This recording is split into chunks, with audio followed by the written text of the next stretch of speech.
I've studied successful people for 40 years, and though the diversity you find among them is astounding, I've found that they are all alike in one way: how they think. That is the one thing that separates successful people from unsuccessful ones. And here's the good news. How successful people think can be learned. If you change your thinking, you can change your life. Why you should change your thinking.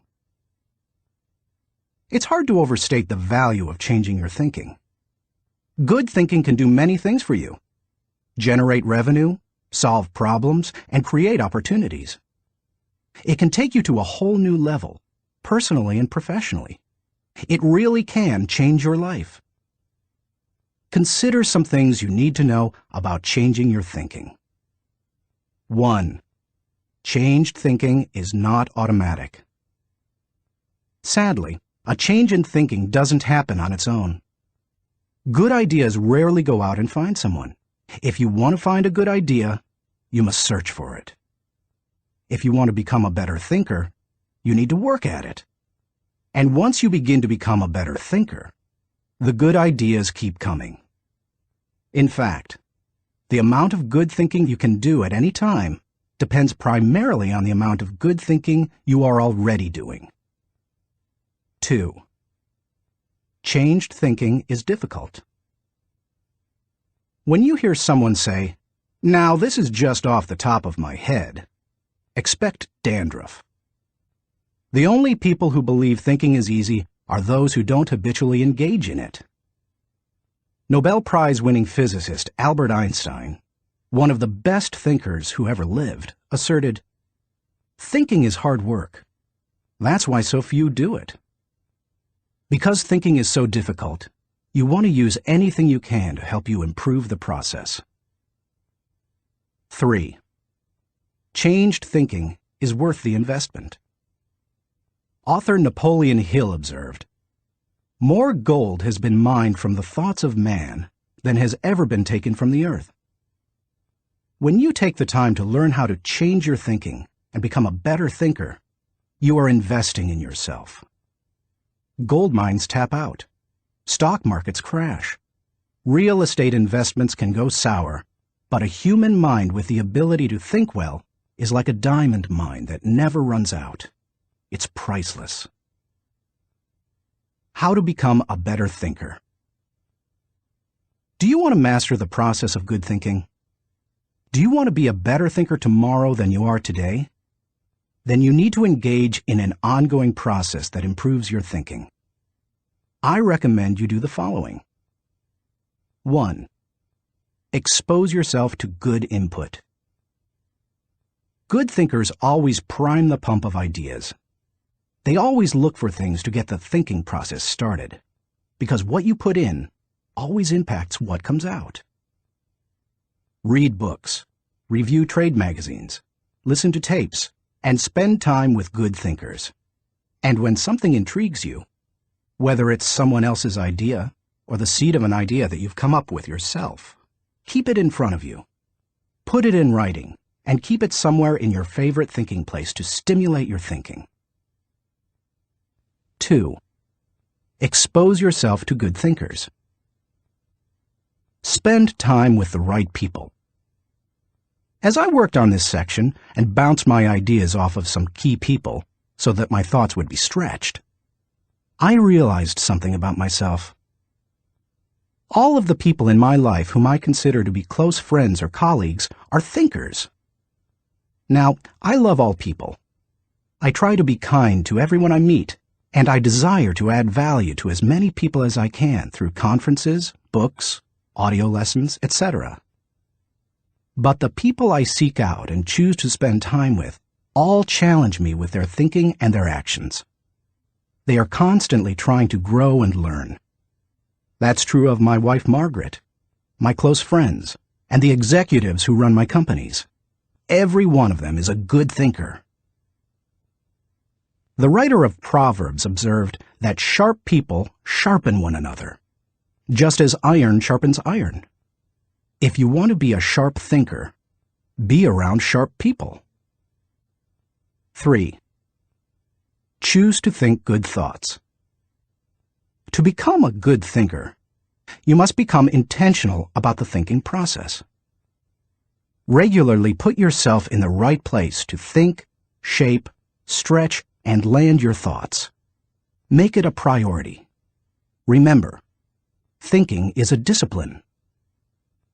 Recently, I had breakfast with Dan Cathy, the president of Chick-fil-A, a fast food chain headquartered in the Atlanta area. I told him that I was working on this book, and I asked him if he made thinking time a high priority.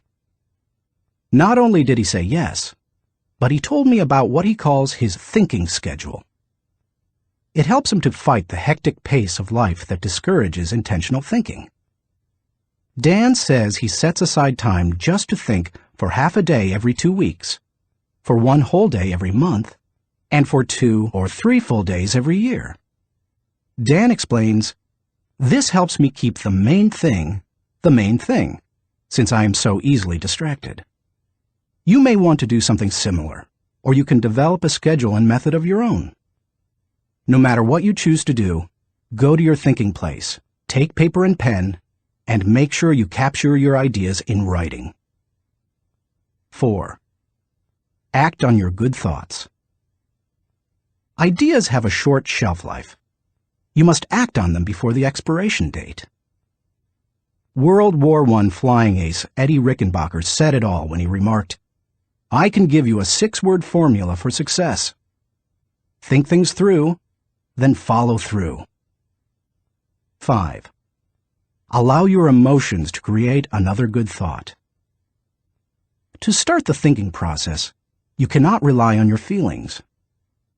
In Failing Forward, I wrote that you can act your way into feeling long before you can feel your way into action. If you wait until you feel like doing something, you will likely never accomplish it. The same is true for thinking. You cannot wait until you feel like thinking to do it. However, I found that once you engage in the process of good thinking, you can use your emotions to feed the process and create mental momentum. Try it for yourself.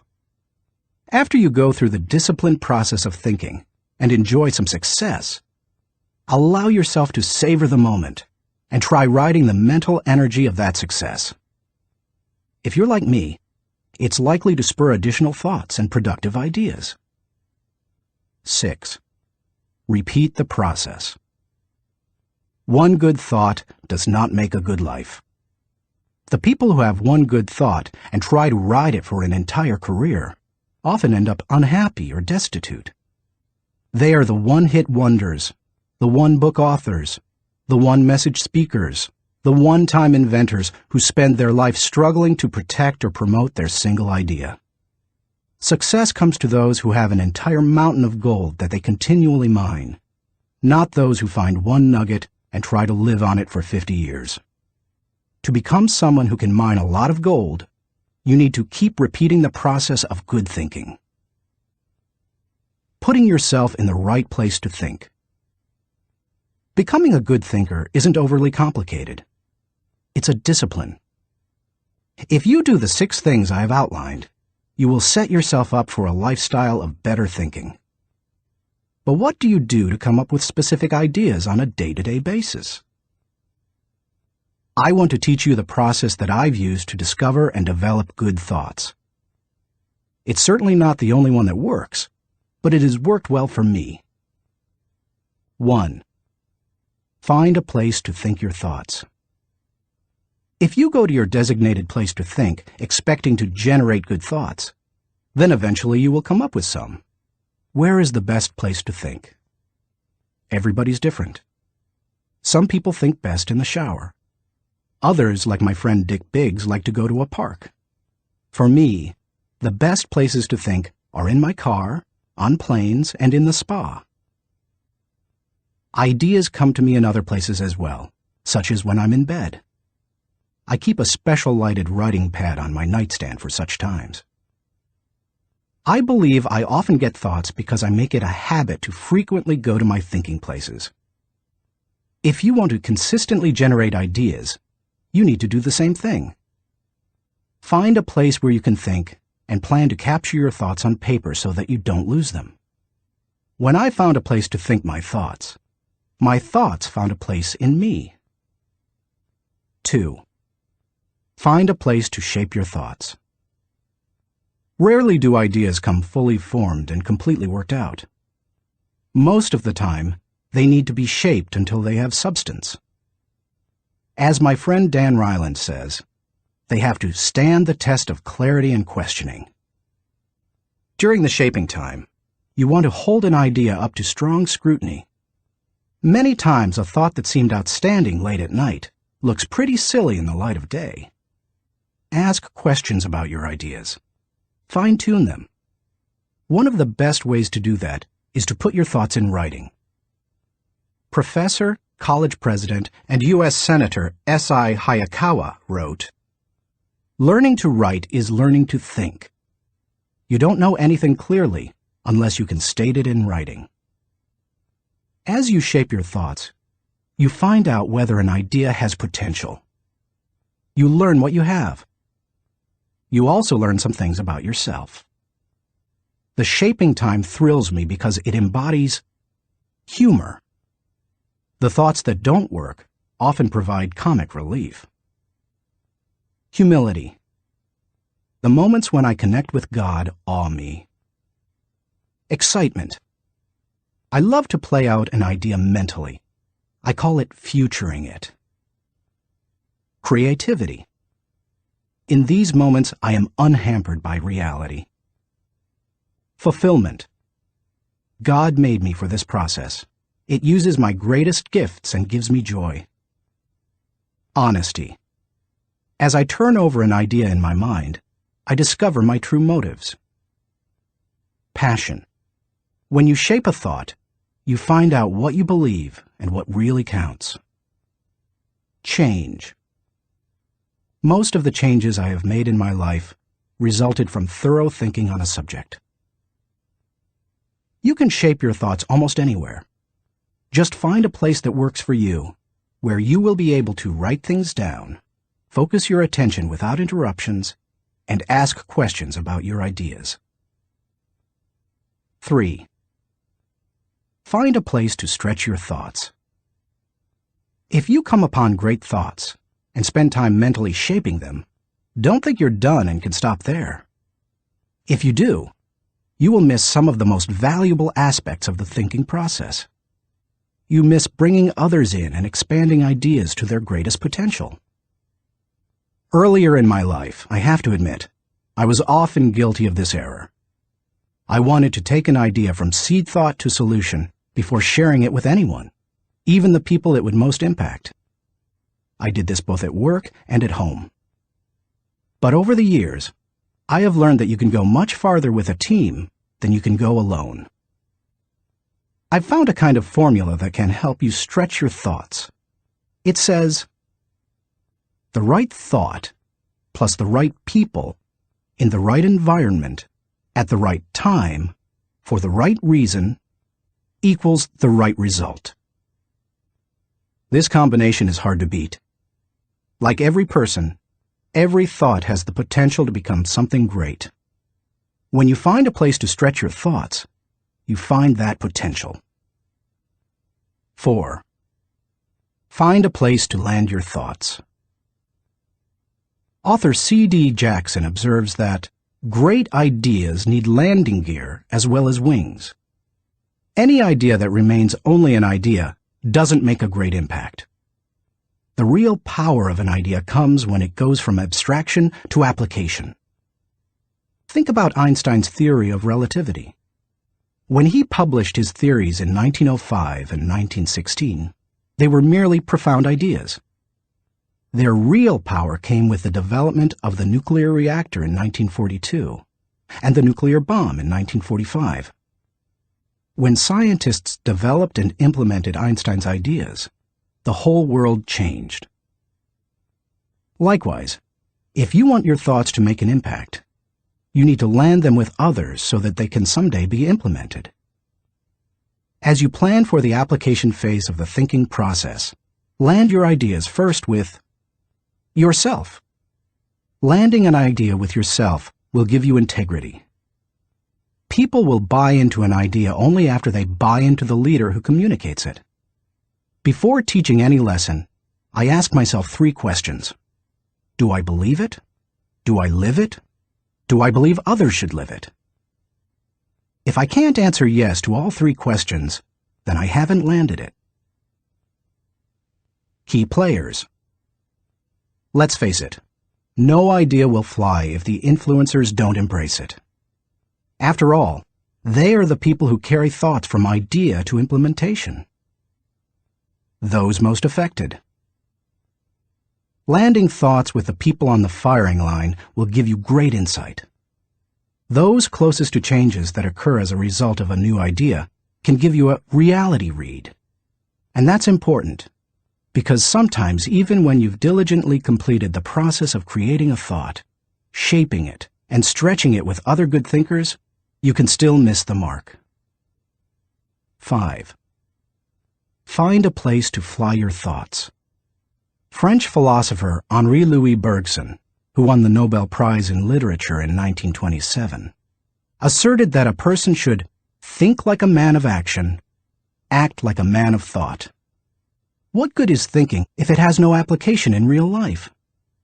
Thinking divorced from actions cannot be productive. Learning how to master the process of thinking well leads you to productive thinking.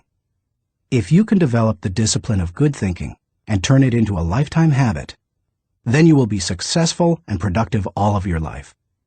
Once you've created, shaped, stretched, and landed your thoughts, then flying them can be fun and easy. Portrait of a good thinker. You often hear someone say that a colleague or friend is a good thinker, but that phrase means something different to everyone. To one person, it may mean having a high IQ, while to another, it could mean knowing a bunch of trivia, or being able to figure out whodunit when reading a mystery novel. I believe that good thinking isn't just one thing. It consists of several specific thinking skills. Becoming a good thinker means developing those skills to the best of your ability. It doesn't matter whether you were born rich or poor. It doesn't matter if you have a 3rd-grade education or possess a PhD. It doesn't matter if you suffer from multiple disabilities or you're the picture of health. No matter what your circumstances, you can learn to be a good thinker.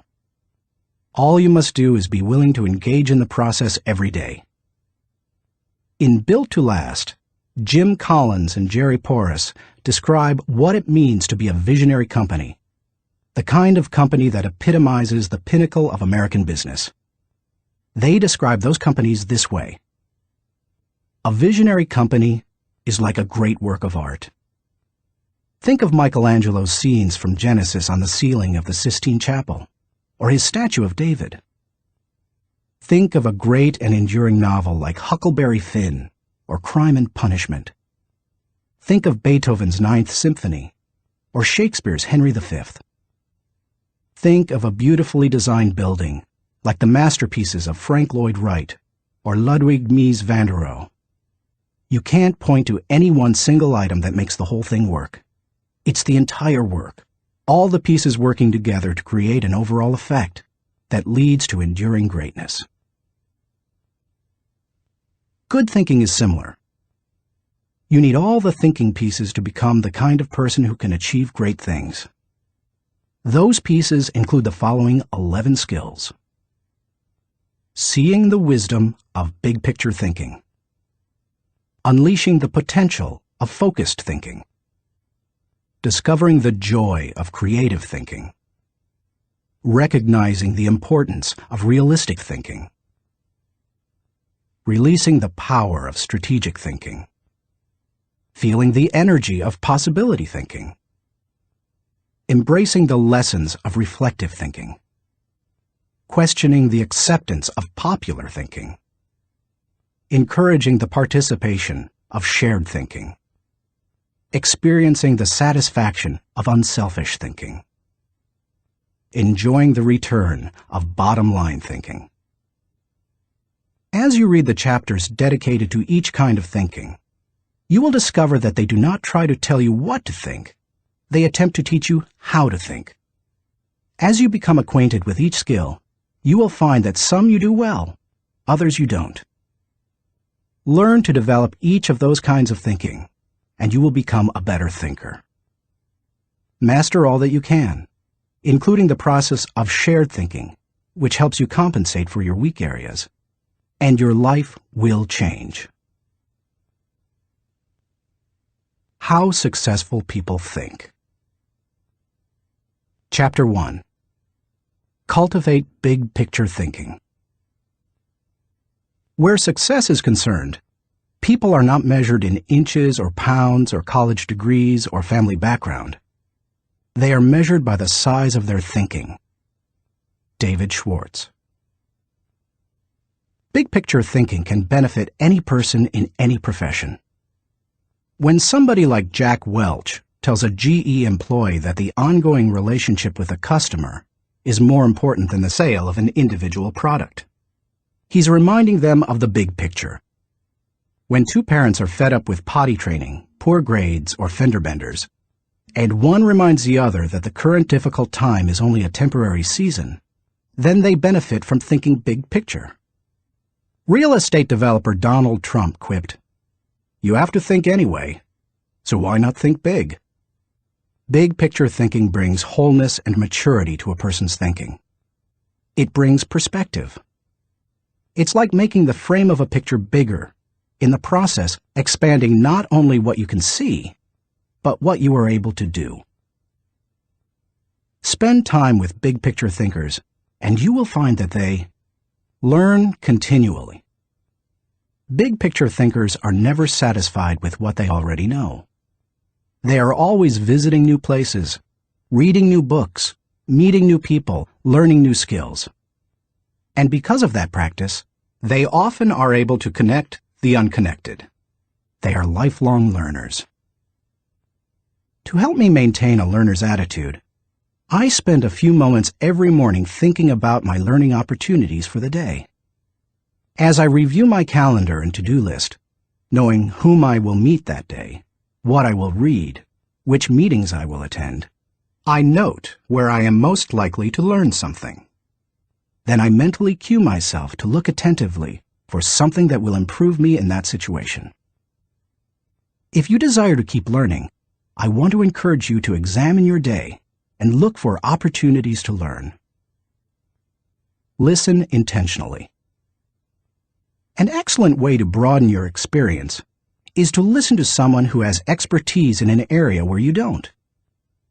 I search for such opportunities. One year I spoke to about 900 coaches and scouts at the Senior Bowl, where graduating football players participate in their last college game.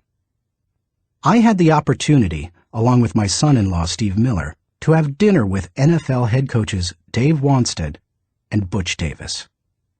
It's not often that you get such an opportunity, so I asked them questions about teamwork and spent a lot of time listening to them. At the end of the evening, as Steve and I were walking to our car, he said to me, "John, I bet you asked those coaches 100 questions tonight." "If I'm going to learn and grow," I replied, "I must know what questions to ask and know how to apply the answers to my life." Listening has taught me a lot more than talking. When you meet with people, it's good to have an agenda so that you can learn. It's a great way to partner with people who can do things you can't. Big picture thinkers recognize that they don't know lots of things. They frequently ask penetrating questions to enlarge their understanding and thinking. If you want to become a better big picture thinker, then become a good listener. Look expansively.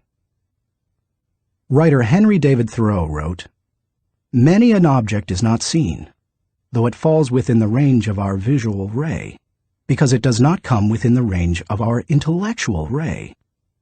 Human beings habitually see their own world first.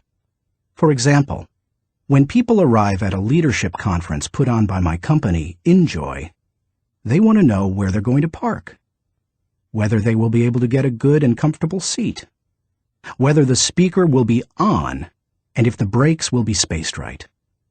When I arrive to speak at the same conference, I want to know that the lighting is good, the sound equipment is operating effectively, whether the speaker's platform will be close enough to the people, etc. Who you are determines what you see and how you think. Big picture thinkers realize there is a world out there besides their own, and they make an effort to get outside of themselves and see other people's worlds through their eyes. It's hard to see the picture while inside the frame. To see how others see, you must first find out how they think. Becoming a good listener certainly helps with that. So does getting over your personal agenda and trying to take the other person's perspective. Live completely. French essayist Michel de Montaigne wrote, "The value of life lies not in the length of days, but in the use we make of them. A man may live long, yet live very little. The truth is that you can spend your life any way you want, but you can spend it only once." Becoming a big-picture thinker can help you to live with wholeness, to live a very fulfilling life. People who see the big picture expand their experience because they expand their world.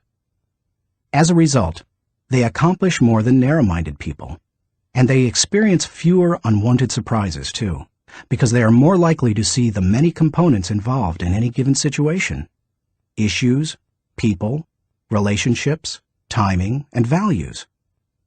They are also, therefore, usually more tolerant of other people and their thinking. Why you should receive the wisdom of big-picture thinking. Intuitively, you probably recognize big-picture thinking as beneficial. Few people want to be closed-minded. No one sets out to be that way. But just in case you're not completely convinced, consider several specific reasons why you should make the effort to become a better big-picture thinker. 1. Big-picture thinking allows you to lead. You can find many big-picture thinkers who aren't leaders, but you will find few leaders who are not big-picture thinkers. Leaders must be able to do many important things for their people. See the vision before their people do. They also see more of it. This allows them to size up situations, taking into account many variables. Leaders who see the big picture discern possibilities as well as problems to form a foundation to build the vision. Once leaders have done that, they can sketch a picture of where the team is going, including any potential challenges or obstacles. The goal of leaders shouldn't be merely to make their people feel good, but to help them be good and accomplish the dream. The vision, shown accurately, will allow leaders to show how the future connects with the past to make the journey more meaningful. When leaders recognize this need for connection and bridge it, then they can seize the moment when the timing is right. In leadership, when to move is as important as what you do. As Winston Churchill said, there comes a special moment in everyone's life, a moment for which that person was born. When he seizes it, it is his finest hour.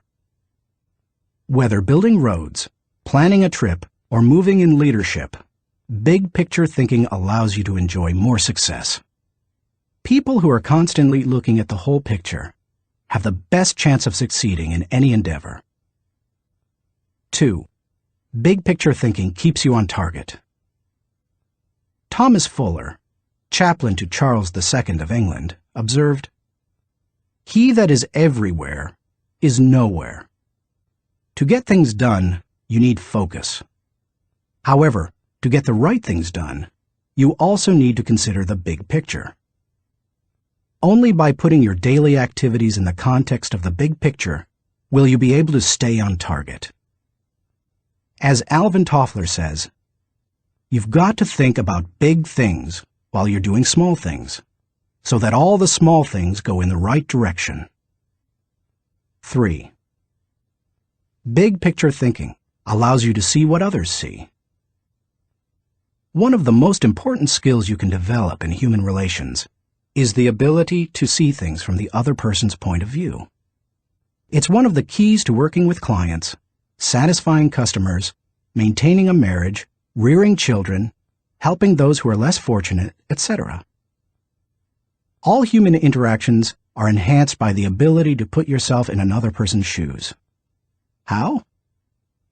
Look beyond yourself, your own interests, and your own world. When you work to consider an issue from every possible angle, examine it in the light of another's history, discover the interests and concerns of others, and try to set aside your own agenda, you begin to see what others see. And that is a powerful thing. 4. Big picture thinking promotes teamwork. If you participate in any kind of team activity, then you know how important it is that team members see the whole picture, not just their own part. Anytime a person doesn't know how his work fits with that of his teammates, then the whole team is in trouble. The better the grasp team members have of the big picture, the greater their potential to work together as a team. 5. Big picture thinking keeps you from being caught up in the mundane. Let's face it, some aspects of everyday life are absolutely necessary but thoroughly uninteresting.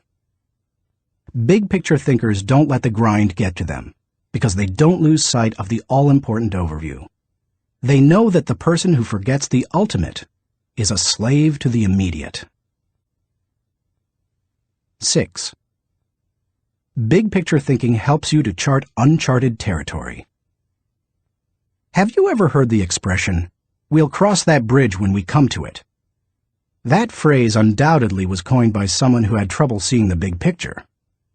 The world was built by people who crossed bridges in their minds long before anyone else did. The only way to break new ground or move into uncharted territory is to look beyond the immediate and see the big picture. How to acquire the wisdom of big picture thinking. If you desire to seize new opportunities and open new horizons, then you need to add big picture thinking to your abilities. To become a good thinker, better able to see the big picture, keep in mind the following suggestions. 1. Don't strive for certainty. Big picture thinkers are comfortable with ambiguity. They don't try to force every observation or piece of data into pre-formulated mental cubbyholes. They think broadly and can juggle many seemingly contradictory thoughts in their minds. If you want to cultivate the ability to think big picture, then you must get used to embracing and dealing with complex and diverse ideas. 2. Learn from every experience. Big picture thinkers broaden their outlook by striving to learn from every experience. They don't rest on their successes, they learn from them. More importantly, they learn from their failures. They can do that because they remain teachable. Varied experiences, both positive and negative, help you see the big picture. The greater the variety of experience and success, the more potential to learn you have. If you desire to be a big picture thinker, then get out there and try a lot of things. Take a lot of chances, and take time to learn after every victory or defeat. 3. Gain insight from a variety of people. Big picture thinkers learn from their experiences, but they also learn from experiences they don't have. That is, they learn by receiving insight from others, from customers, employees, colleagues, and leaders. If you desire to broaden your thinking and see more of the big picture, then seek out counselors to help you. But be wise in whom you ask for advice. Gaining insight from a variety of people doesn't mean stopping anyone and everyone in hallways and grocery store lines and asking what they think about a given subject. Be selective. Talk to people who know and care about you, who know their field, and who bring experience deeper and broader than your own. 4. Give yourself permission to expand your world. If you want to be a big picture thinker, you will have to go against the flow of the world. Society wants to keep people in boxes. Most people are married mentally to the status quo. They want what was, not what can be. They seek safety in simple answers. To think big picture, you need to give yourself permission to go a different way, to break new ground, to find new worlds to conquer. And when your world does get bigger, you need to celebrate. Never forget there is more out there in the world than what you've experienced. Keep learning, keep growing, and keep looking at the big picture. If you desire to be a good thinker, that's what you need to do. Thinking question. Am I thinking beyond myself and my world so that I process ideas with a holistic perspective? Chapter 2. Engage in focused thinking. He did each thing as if he did nothing else. Spoken of novelist Charles Dickens. Philosopher Bertrand Russell once asserted, "To be able to concentrate for a considerable time is essential to difficult achievement." Sociologist Robert Lind observed that, "Knowledge is power only if a man knows what facts are not to bother about." Focused thinking removes distractions and mental clutter so that you can concentrate on an issue and think with clarity. Focused thinking can do several things for you. 1. Focused thinking harnesses energy toward a desired goal. Focus can bring energy and power to almost anything, whether physical or mental. If you're learning how to pitch a baseball and you want to develop a good curveball, then focused thinking while practicing will improve your technique. If you need to refine the manufacturing process of your product, focused thinking will help you develop the best method. If you want to solve a difficult mathematics problem, focused thinking helps you break through to the solution. The greater the difficulty of a problem or issue, the more focused thinking time is necessary to solve it. 2. Focused thinking gives ideas time to develop. I love to discover and develop ideas. I often bring my creative team together for brainstorming and creative thinking. When we first get together, we try to be exhaustive in our thinking in order to generate as many ideas as possible. The birthing of a potential breakthrough often results from sharing many good ideas. But to take ideas to the next level, you must shift from being expansive in your thinking to being selective.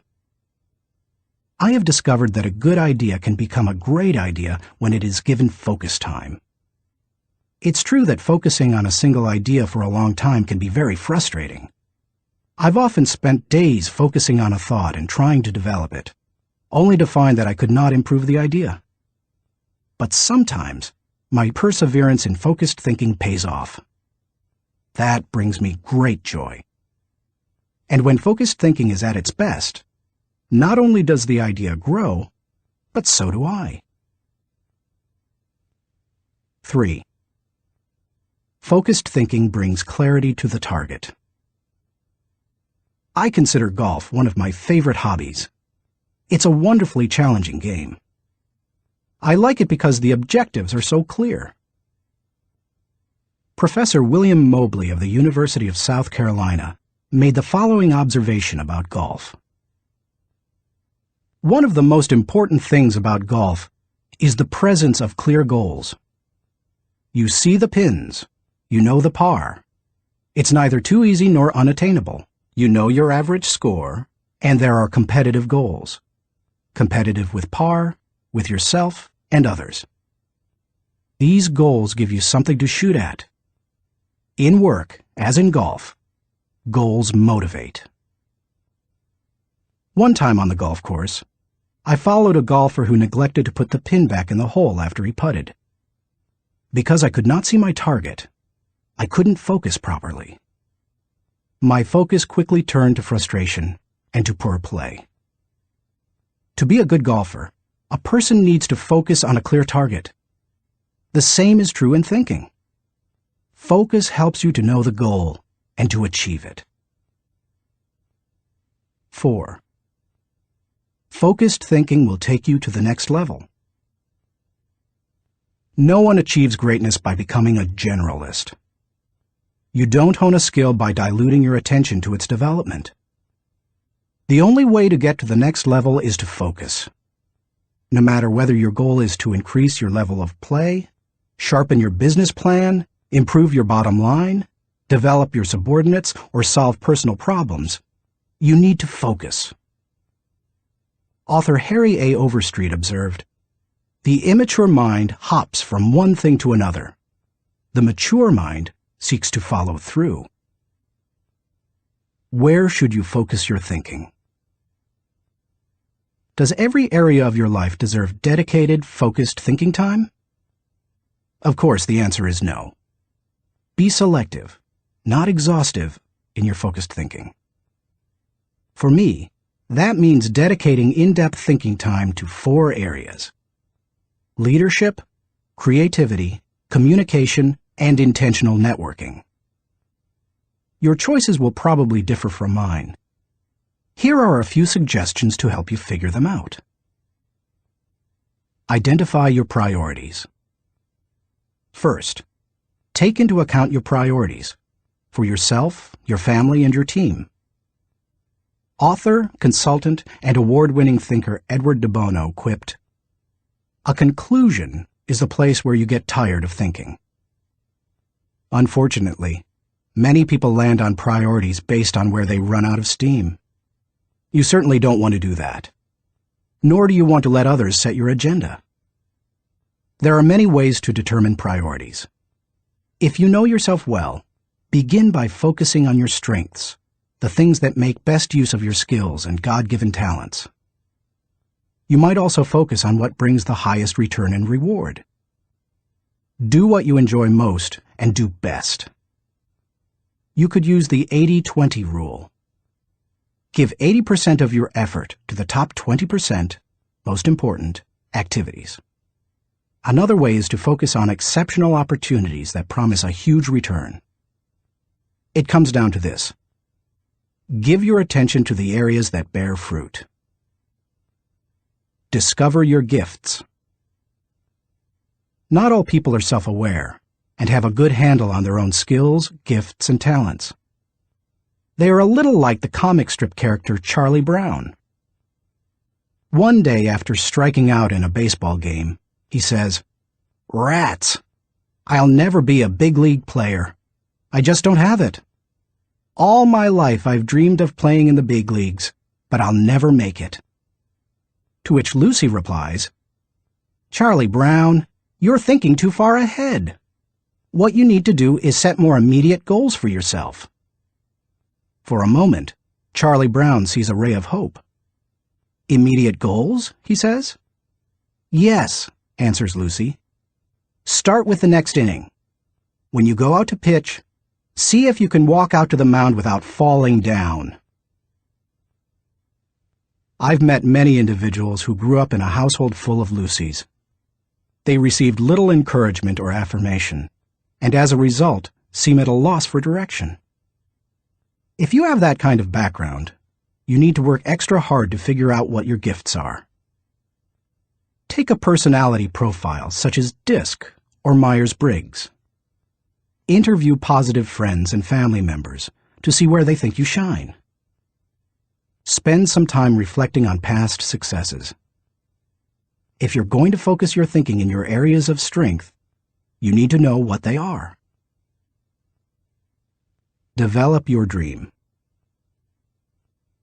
If you want to achieve great things, you need to have a great dream. If you're not sure of your dream, use your focused thinking time to help you discover it. If your thinking has returned to a particular area time after time, you may be able to discover your dream there. Give it more focused time and see what happens. Once you find your dream, move forward without second-guessing. Take the advice of Satchel Paige. Don't look back. Something might be gaining on you. The younger you are, the more likely you will give your attention to many things. That's good, Because if you're young, you're still getting to know yourself, your strengths and weaknesses. If you focus your thinking on only one thing and your aspirations change, then you've wasted your best mental energy. As you get older and more experienced, the need to focus becomes more critical. The farther and higher you go, the more focused you can be, and need to be. How can you stay focused? Once you have a handle on what you should think about, you must decide how to better focus on it. Here are 5 suggestions to help you with the process. 1. Remove distractions. Removing distractions is no small matter in our current culture, but it's critical. How do you do it? First, by maintaining the discipline of practicing your priorities. Don't do easy things first, or hard things first, or urgent things first. Do first things first, the activities that give you the highest return. In that way, you keep the distractions to a minimum. Second, insulate yourself from distractions. I've found that I need blocks of time to think without interruptions.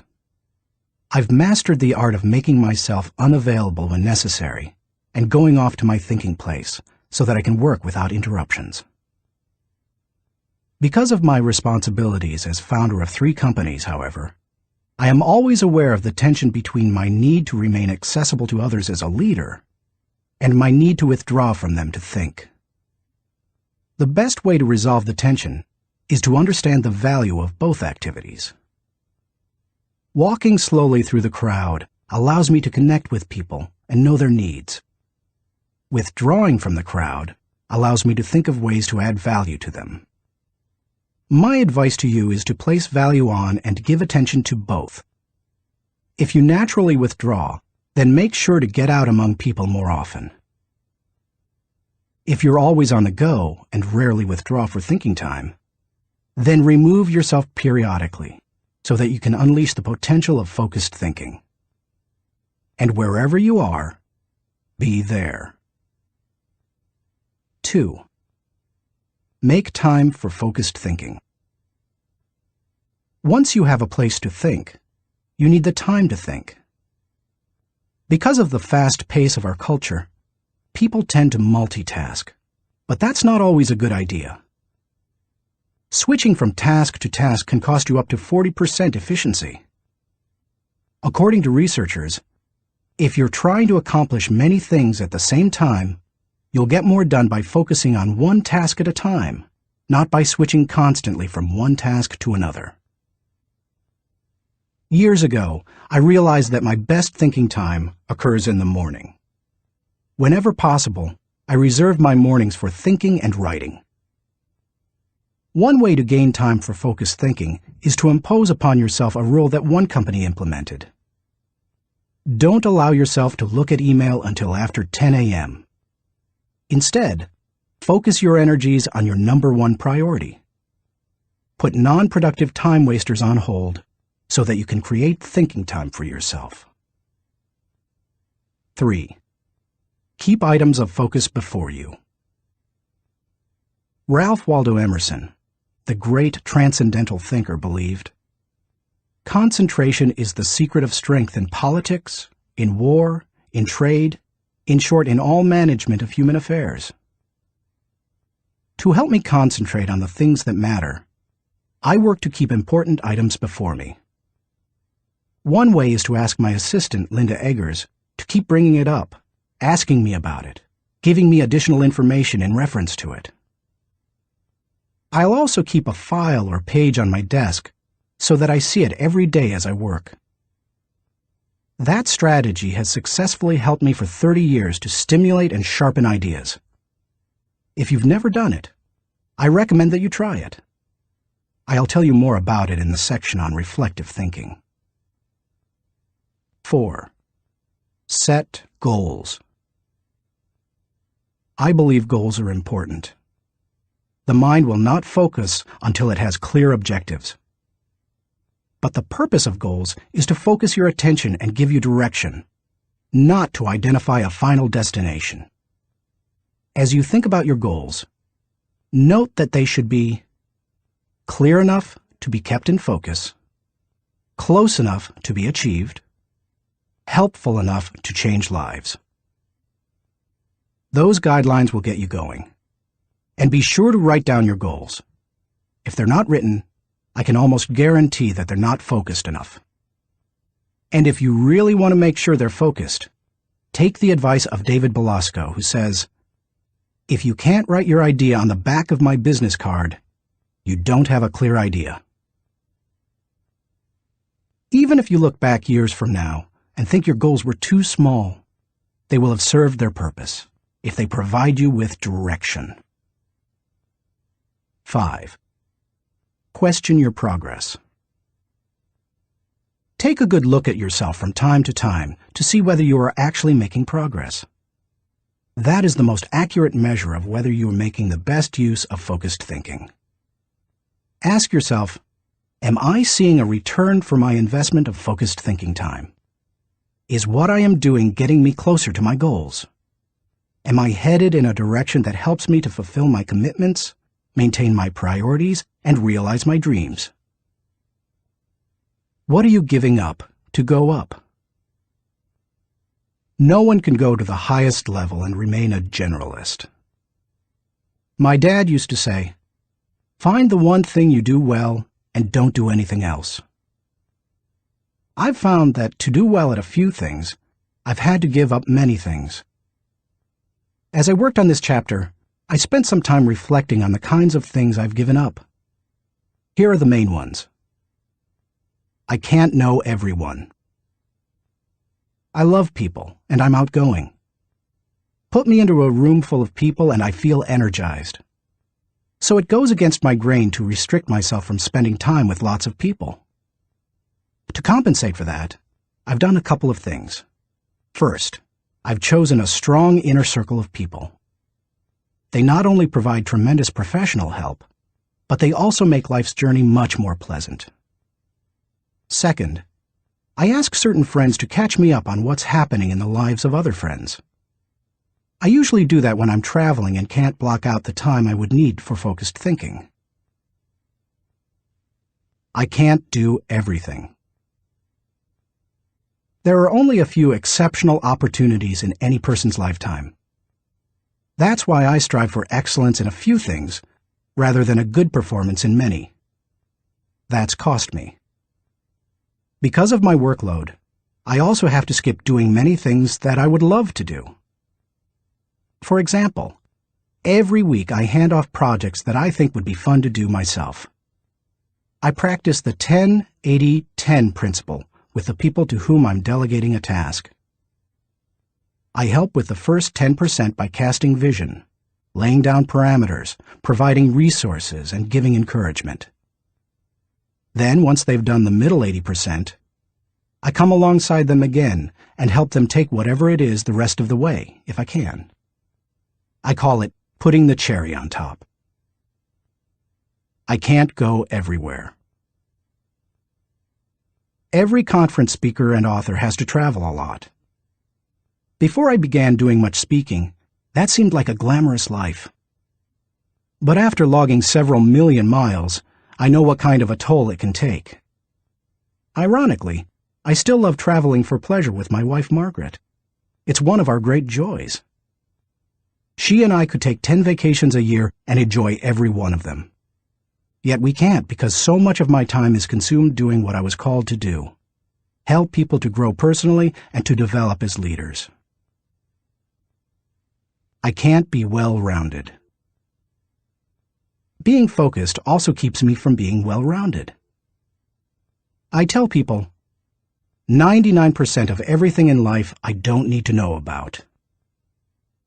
I try to focus on the 1% that gives me the highest return. And of the remaining 99, Margaret keeps me aware of whatever I need to know. It's one of the ways I keep from getting totally out of balance in my life. Being willing to give up some of the things you love in order to focus on what has the greatest impact isn't an easy lesson to learn. But the earlier you embrace it, the sooner you can dedicate yourself to excellence in what matters most. Thinking question. Am I dedicated to removing distractions and mental clutter so that I can concentrate with clarity on the real issue? Chapter 3. Harness Creative Thinking. The joy is in creating, not maintaining. Vince Lombardi, NFL Hall of Fame coach. Creativity is pure gold, no matter what you do for a living. Annette Moser-Wellman, author of The 5 Faces of Genius, asserts, "The most valuable resource you bring to your work and to your firm is your creativity. More than what you get done, more than the role you play, more than your title, more than your output, it's your ideas that matter." Despite the importance of a person's ability to think with creativity, few people seem to possess the skill in abundance. If you're not as creative as you would like to be, you can change your way of thinking. Creative thinking isn't necessarily original thinking. In fact, I think people mythologize original thought. Most often, creative thinking is a composite of other thoughts discovered along the way. Even the great artists, whom we consider highly original, learned from their masters, modeled their work on that of others, and brought together a host of ideas and styles to create their own work.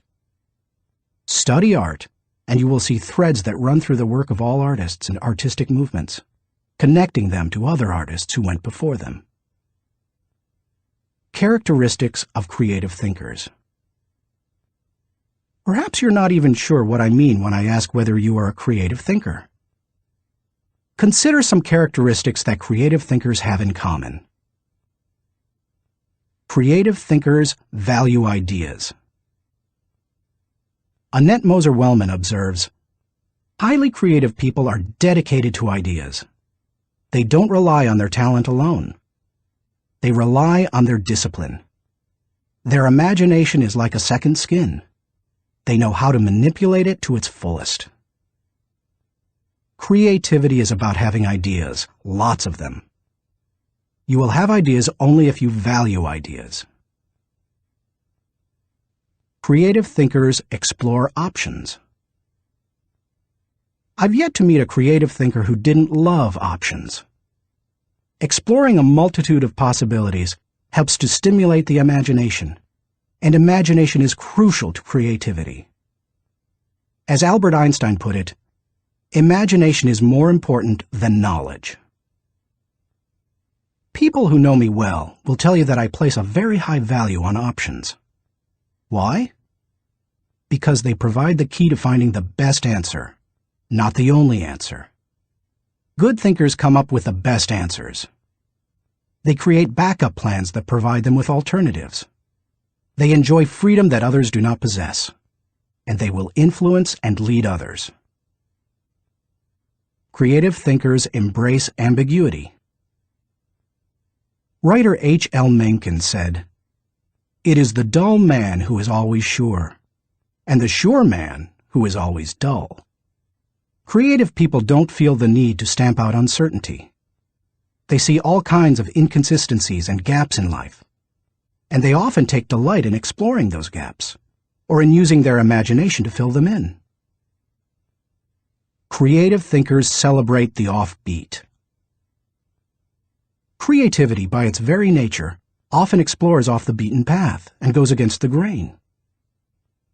Diplomat and longtime president of Yale University, Kingman Brewster, said, "There is a correlation between the creative and the screwball, so we must suffer the screwball gladly."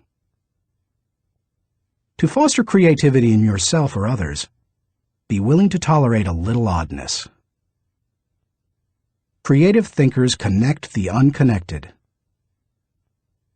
Because creativity utilizes the ideas of others, there's great value in being able to connect one idea to another, especially to seemingly unrelated ideas. Graphic designer Tim Hansen says, "Creativity is especially expressed in the ability to make connections, to make associations, to turn things around and express them in a new way. Creating additional thoughts is like taking a trip in your car. You may know where you are going, but only as you move toward your destination can you see and experience things in a way not possible before you started.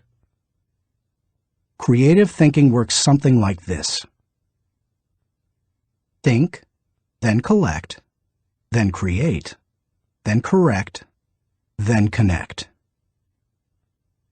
Once you begin to think, you are free to collect.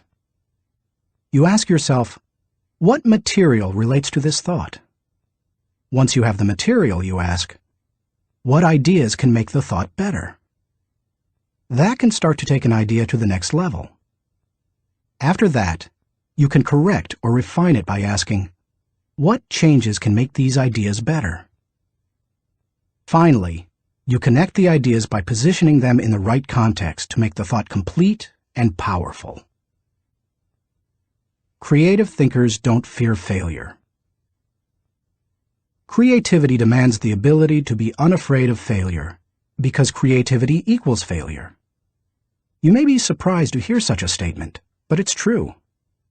Charles Frankel asserts that anxiety is the essential condition of intellectual and artistic creation. Creativity requires a willingness to look stupid. It means getting out on a limb, knowing that the limb often breaks. Creative people know these things and still keep searching for new ideas. They just don't let the ideas that don't work prevent them from coming up with more ideas that do work. Why you should discover the joy of creative thinking. Creativity can improve a person's quality of life. Here are 5 specific things creative thinking has the potential to do for you. 1. Creative thinking adds value to everything. Wouldn't you enjoy a limitless reservoir of ideas that you could draw upon at any time? That's what creative thinking gives you. For that reason, no matter what you are currently able to do, creativity can increase your capabilities. Creativity is being able to see what everybody else has seen and think what nobody else has thought, so that you can do what nobody else has done. Sometimes, creative thinking lies along the lines of invention, where you break new ground.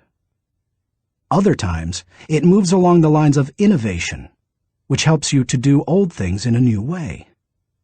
But either way, it's seeing the world through sufficiently new eyes so that new solutions appear. That always adds value. 2. Creative thinking compounds. Over the years, I've found that creative thinking is hard work, but creative thinking compounds, given enough time and focus. Perhaps more than any other kind of thinking, creative thinking builds on itself and increases the creativity of the thinker. Poet Maya Angelou observed, "You can't use up creativity. The more you use, the more you have." Sadly, too often creativity is smothered rather than nurtured.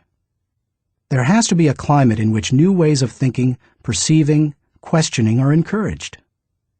If you cultivate creative thinking in an environment that nurtures creativity, there's no telling what kind of ideas you can come up with. I'll talk more on that later. 3. Creative thinking draws people to you and your ideas. Creativity is intelligence having fun. People admire intelligence, and they are always attracted to fun, so the combination is fantastic. If anyone could be said to have fun with his intelligence, it was Leonardo da Vinci. The diversity of his ideas and expertise staggers the mind. He was a painter, architect, sculptor, anatomist, musician, inventor, and engineer. The term Renaissance man was coined because of him. Just as people were drawn to Da Vinci and his ideas during the Renaissance, they are drawn to creative people today. If you cultivate creativity, you will become more attractive to other people, and they will be drawn to you. 4. Creative thinking helps you learn more. Author and creativity expert Ernie Zielinski says, "Creativity is the joy of not knowing it all. The joy of not knowing it all refers to the realization that we seldom, if ever, have all the answers. We always have the ability to generate more solutions to just about any problem. Being creative is being able to see or imagine a great deal of opportunity to life's problems. Creativity is having options." It almost seems too obvious to say, but if you are always actively seeking new ideas, you will learn. Creativity is teachability. It's seeing more solutions than problems.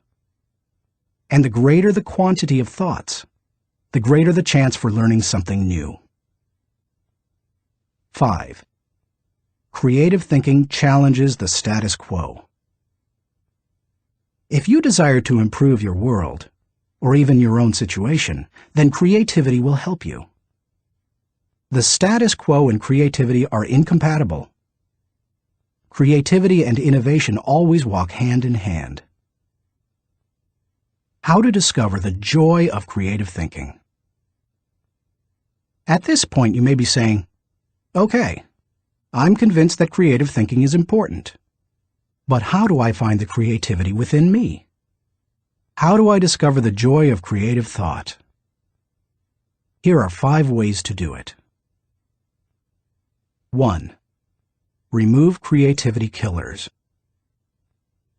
Economics professor and humor author Stephen Leacock said, "Personally, I would sooner have written Alice in Wonderland than the whole Encyclopedia Britannica." He valued the warmth of creativity over cold facts. If you do too, then you need to eliminate attitudes that devalue creative thinking.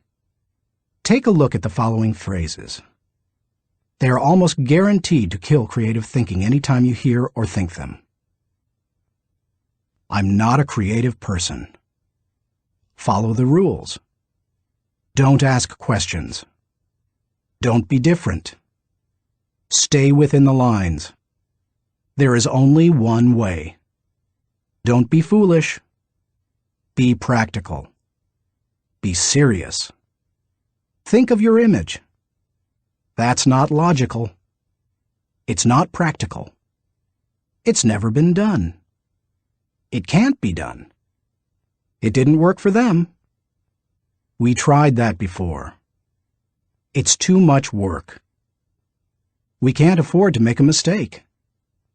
It will be too hard to administer. We don't have the time. We don't have the money. Yes, but play is frivolous. Failure is final. If you think you have a great idea, don't let anyone talk you out of it, even if it sounds foolish. Don't let yourself or anyone else subject you to creativity killers. After all, you can't do something new and exciting if you force yourself to stay in the same old rut.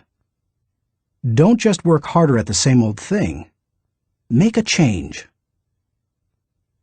2. Think creatively by asking the right questions. Creativity is largely a matter of asking the right questions. Management trainer Sir Anthony Jay said, "The uncreative mind can spot wrong answers, but it takes a creative mind to spot wrong questions."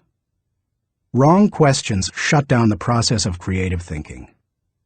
They direct thinkers down the same old path, or they chide them into believing that thinking isn't necessary at all. To stimulate creative thinking, ask yourself questions such as, why must it be done this way? What is the root problem? What are the underlying issues? What does this remind me of? What is the opposite? What metaphor or symbol helps to explain it? Why is it important? What's the hardest or most expensive way to do it? Who has a different perspective on this? What happens if we don't do it at all? You get the idea. And you can probably come up with better questions yourself. Physicist Tom Hirschfeld observed, "If you don't ask why this often enough, somebody will ask, why you? If you want to think creatively, you must ask good questions. You must challenge the process. 3. Develop a creative environment. Charlie Brower said, "A new idea is delicate. It can be killed by a sneer or a yawn. It can be stabbed to death by a quip and worried to death by a frown on the right man's brow. Negative environments kill thousands of great ideas every minute." A creative environment, on the other hand, becomes like a greenhouse where ideas get seeded, sprout up, and flourish. A creative environment encourages creativity. David Hills says, "Studies of creativity suggest that the biggest single variable of whether or not employees will be creative is whether they perceive they have permission. When innovation and good thinking are openly encouraged and rewarded, then people see that they have permission to be creative." A creative environment places a high value on trust among team members and individuality. Creativity always risks failure. That's why trust is so important to creative people. In the creative process, trust comes from people working together, from knowing that people on the team have experience launching successful, creative ideas, and from the assurance that creative ideas won't go to waste because they will be implemented. A creative environment embraces those who are creative. Creative people celebrate the offbeat. How should creative people be treated? I take the advice of Tom Peters. Weed out the dullards, nurture the nuts. I do that by spending time with them, which I enjoy anyway. I especially like to pull people into brainstorming sessions. People look forward to an invitation to such meetings because the time will be filled with energy, ideas, and laughter. And the odds are high that a new project, seminar, or business strategy will result. When that happens, they also know a party's coming. A creative environment focuses on innovation, not just invention. Sam Weston, creator of the popular action figure G.I. Joe, said, "Truly groundbreaking ideas are rare, but you don't necessarily need one to make a career out of creativity." My definition of creativity is the logical combination of two or more existing elements that result in a new concept. The best way to make a living with your imagination is to develop innovative applications, not imagine completely new concepts. Creative people say, "Give me a good idea, and I'll give you a better idea." A creative environment is willing to let people go outside the lines. Most people automatically stay within lines, even if those lines have been arbitrarily drawn or are terribly out of date.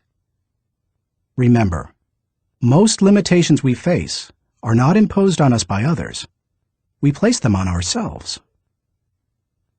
Lack of creativity often falls into that category. If you want to be more creative, challenge boundaries. Inventor Charles Kettering said, "All human development, no matter what form it takes, must be outside the rules. Otherwise, we would never have anything new." A creative environment takes that into account. A creative environment appreciates the power of a dream. A creative environment promotes the freedom of a dream.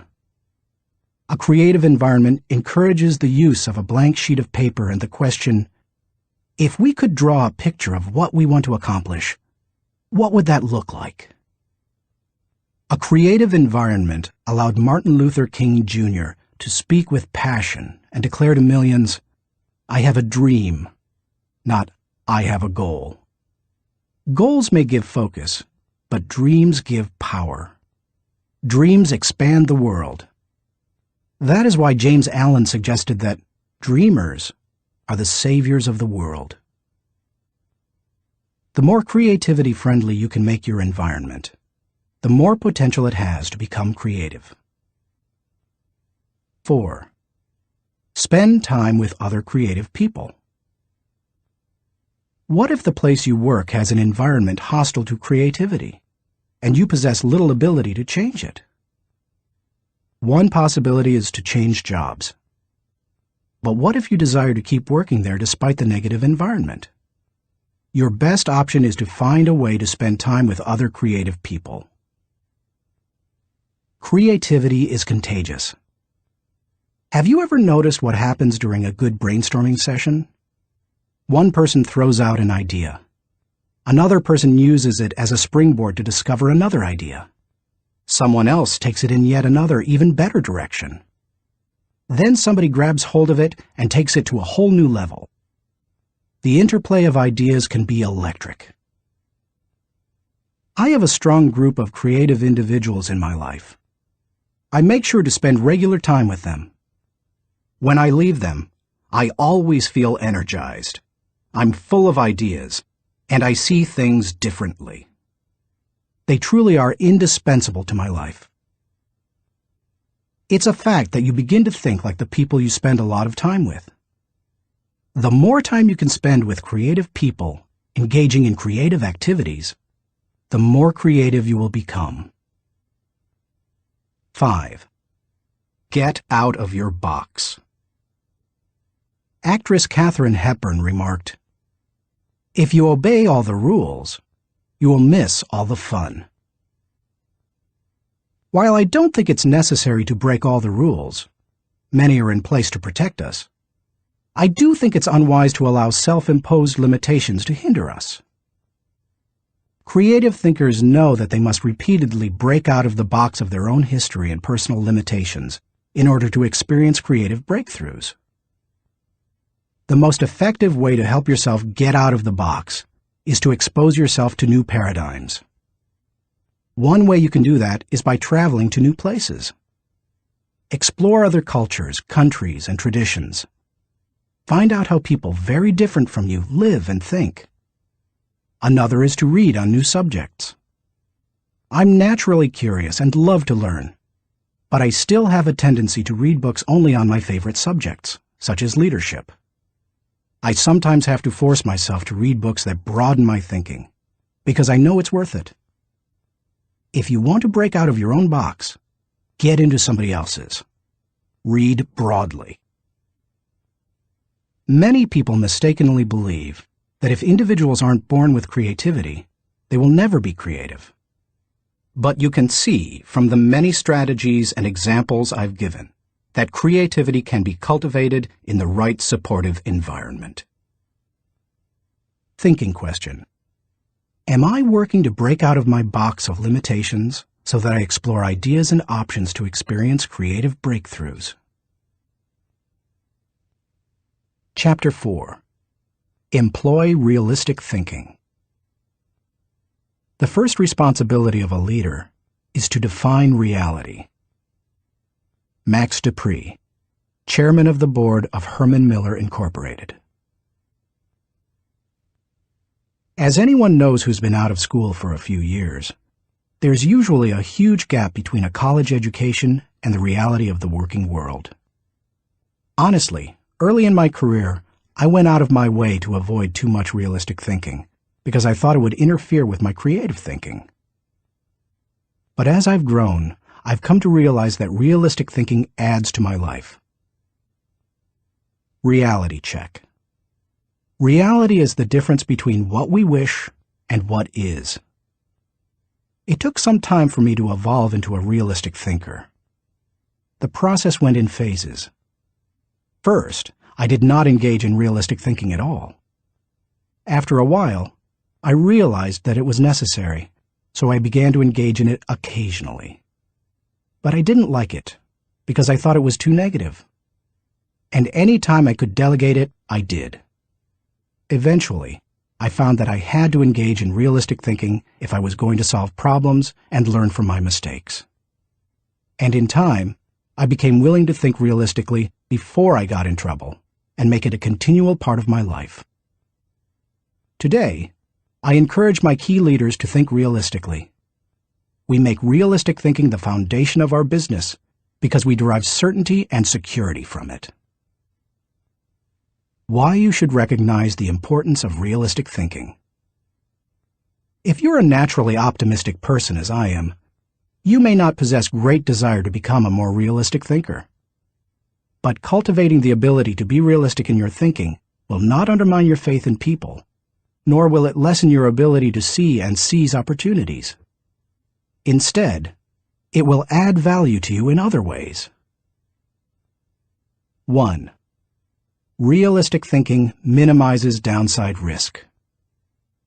Actions always have consequences. Realistic thinking helps you to determine what those consequences could be.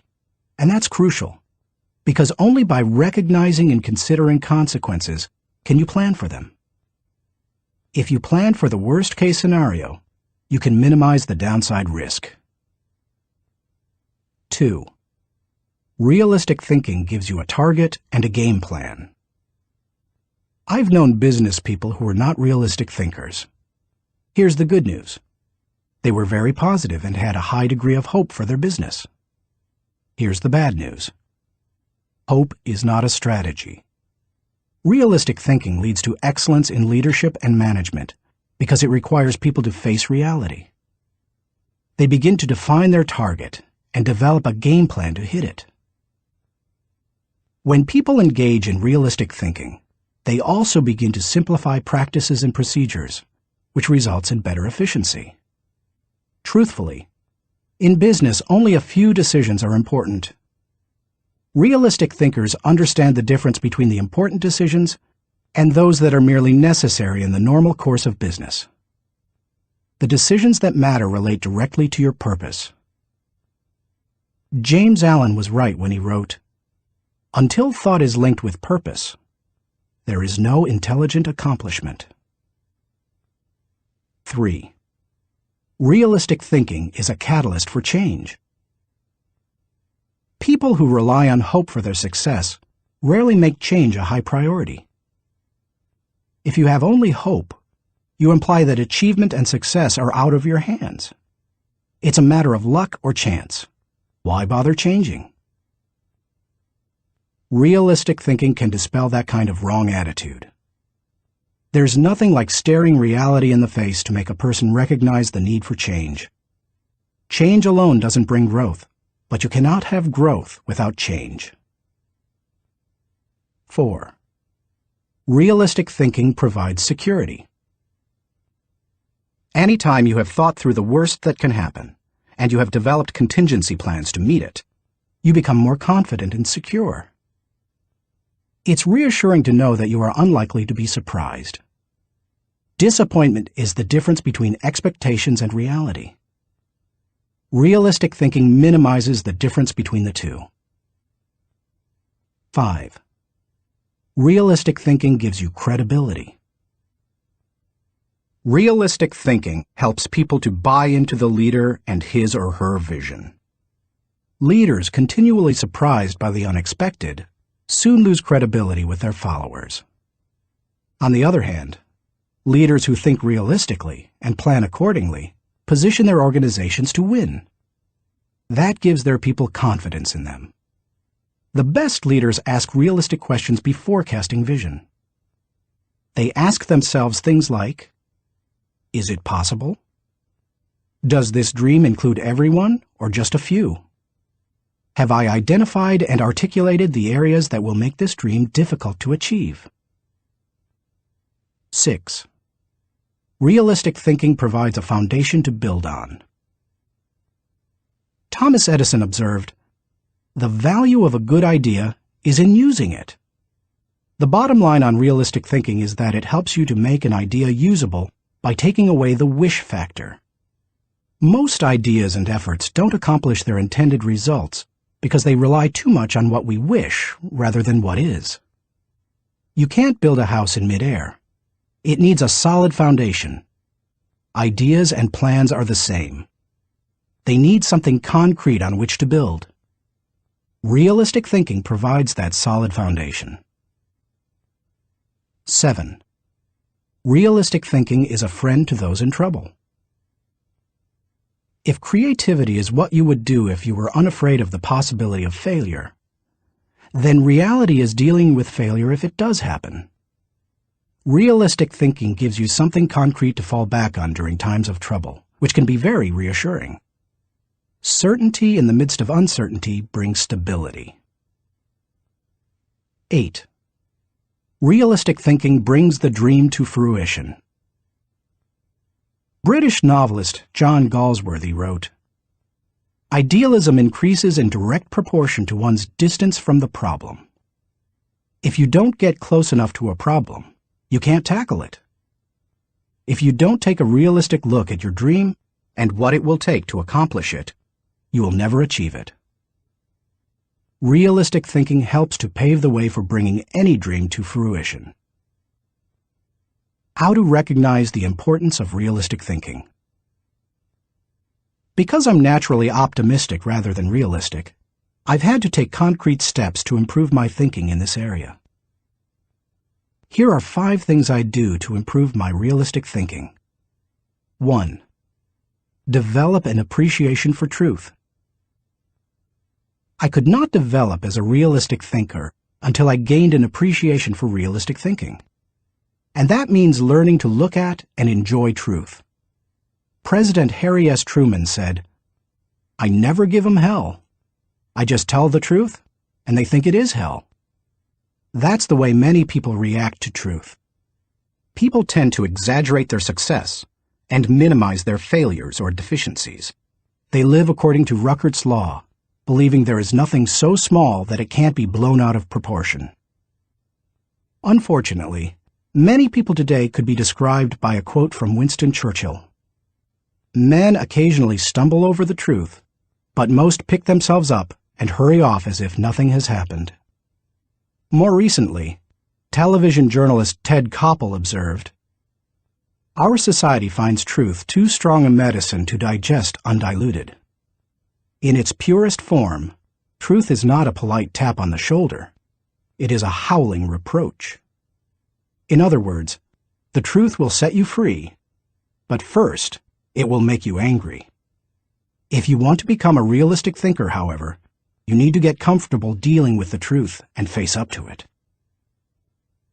2. Do your homework. The process of realistic thinking begins with doing your homework. You must first get the facts. Former governor, congressman, and ambassador Chester Bowles said, "When you approach a problem, strip yourself of preconceived opinions and prejudice. Assemble and learn the facts of the situation. Make the decision which seems to you to be the most honest, and then stick to it. It doesn't matter how sound your thinking is if it's based on faulty data or assumptions. You can't think well in the absence of facts, or in the presence of poor information. You can also find out what others have done in similar circumstances. Remember, your thinking doesn't necessarily have to be original. It just has to be solid. Why not learn all you can from good thinkers who have faced similar situations in the past? Some of my best thinking has been done by others. 3. Think through the pros and cons. There's nothing like taking the time to really examine the pros and cons of an issue to give you a strong dose of reality. It rarely comes down to simply choosing the course of action with the greatest number of pros, because all pros and cons do not carry equal weight. But that's not the value of the exercise anyway. Rather, it helps you to dig into the facts, examine an issue from many angles, and really count the cost of a possible course of action. 4. Picture the worst-case scenario. The essence of realistic thinking is discovering, picturing, and examining the worst-case scenario. Ask yourself questions such as, what if sales fall short of projections? What if revenue hits rock bottom? Not an optimist's rock bottom, but real rock bottom. What if we don't win the account? What if the client doesn't pay us? What if we have to do the job short-handed? What if our best player gets sick? What if all the colleges reject my application? What if the market goes belly up? What if the volunteers quit? What if nobody shows up? You get the idea. The point is that you need to think about worst-case possibilities, whether you are running a business, leading a department, pastoring a church, coaching a team, or planning your personal finances. Your goal isn't to be negative or to expect the worst, just to be ready for it in case it happens. That way, you give yourself the best chance for a positive result, no matter what. If you picture the worst case and examine it honestly, then you really have experienced a reality check. You're ready for anything. As you do that, take the advice of Charles Hole, who advised, "Deliberate with caution, but act with decision, and yield with graciousness, or oppose with firmness." 5. Align your thinking with your resources. One of the keys to maximizing realistic thinking is aligning your resources with your objectives. Looking at pros and cons and examining worst-case scenarios will make you aware of any gaps between what you desire and what really is. Once you know what those gaps are, you can use your resources to fill them. After all, that's what resources are for. Super Bowl, Superdome, Super Security. Our country received lessons in realistic thinking following the tragedy of September 11, 2001. The destruction of the World Trade Center buildings in New York City far surpassed any worst-case scenarios that anyone might have envisioned. In the wake of that event, we now find that we don't have the luxury of avoiding or neglecting realistic thinking. I was reminded of that on Sunday, February 3, 2002. When I attended the Super Bowl in New Orleans, Louisiana. I had been to the big game twice before to root for the home team, first San Diego and later Atlanta, and had seen both teams lose. But I had never been to a game like this. The occasion had been designated a national security special event. That meant that the U.S. Secret Service would be overseeing it. Military personnel would work with local law enforcement, and security would be of the highest caliber. The Secret Service brought in several hundred agents and secured the area. In preparation for the game, access to the Superdome was highly restricted, with intensified screening. Officials blocked off roads, closed the nearby interstate, and designated the area a no-fly zone. We arrived early at the Dome. Officials suggested fans arrive up to 5 hours ahead of game time, and we immediately saw evidence of the precautionary measures. 8-foot fences surrounded the whole area, and concrete barriers prevented unauthorized vehicles from getting close to the building. We could see sharpshooters positioned at various locations, including on the roof of some adjacent buildings. When we reached a gate, police officers and security personnel patted us down and examined everyone's belongings. After that, they directed us to go through metal detectors. Only then did they allow us into the stadium. That's all well and good, you may be saying, but what would have happened had there been a terrorist attack? The Secret Service had that covered too, because they had prepared for the worst-case scenario. Evacuation plans had been put into place, and personnel at the Superdome had been drilled to make sure everyone knew what to do in case of an emergency. New Orleans Mayor Mark Morial said the day before the Super Bowl, "We want to send a message to all visitors that New Orleans is going to be the safest place in America." We got the message. We didn't feel the least bit worried. That's what happens when leaders recognize the importance of realistic thinking. Thinking question. Am I building a solid mental foundation on facts so that I can think with certainty? Chapter 5. Utilize strategic thinking. Most people spend more time planning their summer vacation than planning their lives. Source unknown. When you hear the words strategic thinking, what comes to mind? Do visions of business plans dance in your head? Do you conjure up marketing plans, the kind that can turn a company around? Perhaps you contemplate global politics, or you recall some of history's greatest military campaigns.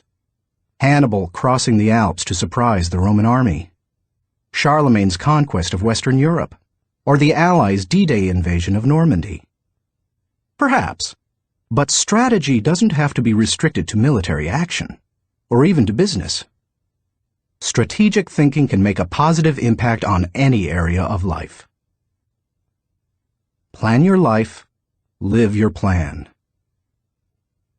I've observed that most people try to plan their lives one day at a time. They wake up, make up their to-do list, and dive into action. Although some people aren't even that strategic. Fewer individuals plan their lives 1 week at a time. They review their calendar for the week, check their appointments, review their goals, and then get to work. They generally outachieve most of their daily planning colleagues. I try to take planning one step further. At the beginning of every month, I spend half a day working on my calendar for the next 40 days. 40 days works for me rather than just 30. That way, I get a jump on the next month and don't get surprised. I begin by reviewing my travel schedule and planning activities with my family. Then I review what projects, lessons, and other objectives I want to accomplish during those 5 to 6 weeks. Then I start blocking out days and times for thinking, writing, working, meeting with people, etc. I set times to do fun things, such as seeing a show, watching a ball game, or playing golf. I also set aside small blocks of time to compensate for the unexpected. By the time I'm done, I can tell you nearly everything I'll be doing almost hour by hour during the coming weeks. This strategy is one of the reasons I have been able to accomplish much. Why you should release the power of strategic thinking. Strategic thinking helps me to plan, to become more efficient, to maximize my strengths, and to find the most direct path toward achieving any objective. The benefits of strategic thinking are numerous. Here are a few of the reasons you should adopt it as one of your thinking tools. 1. Strategic thinking simplifies the difficult. Strategic thinking is really nothing more than planning on steroids. Spanish novelist Miguel de Cervantes said, "The man who is prepared has his battle half fought." Strategic thinking takes complex issues and long-term objectives, which can be very difficult to address, and breaks them down into manageable sizes. Anything becomes simpler when it has a plan. Strategic thinking can also help you simplify the management of everyday life. I do that by using systems, which are nothing more than good strategies repeated. I am well known among pastors and other speakers for my filing system. Writing a lesson or speech can be difficult, but because I use my system to file quotes, stories, and articles, when I need something to flesh out or illustrate a point, I simply go to one of my 1,200 files and find a good piece of material that works.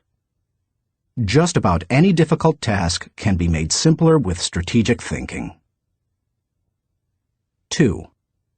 Strategic thinking prompts you to ask the right questions.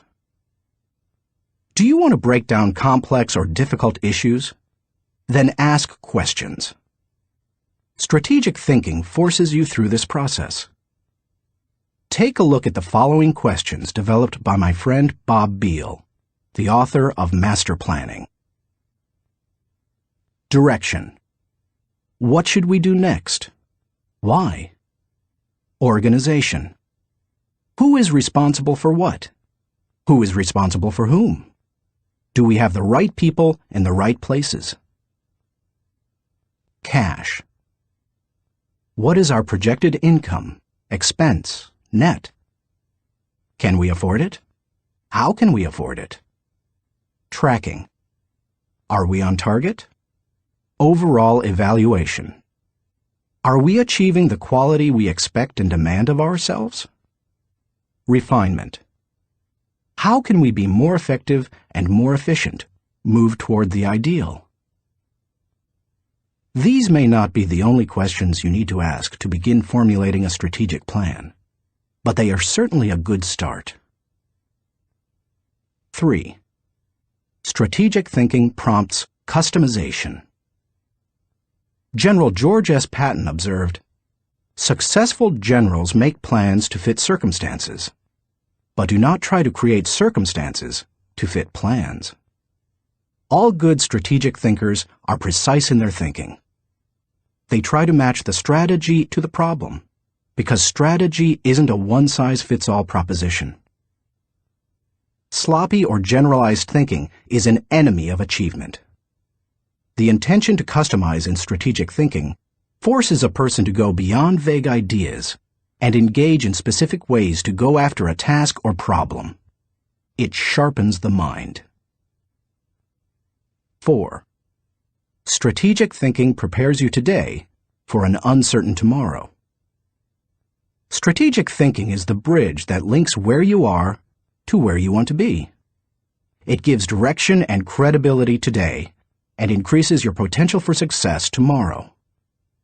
It is, as Mary Webb suggests, like saddling your dreams before you ride them. 5. Strategic thinking reduces the margin of error.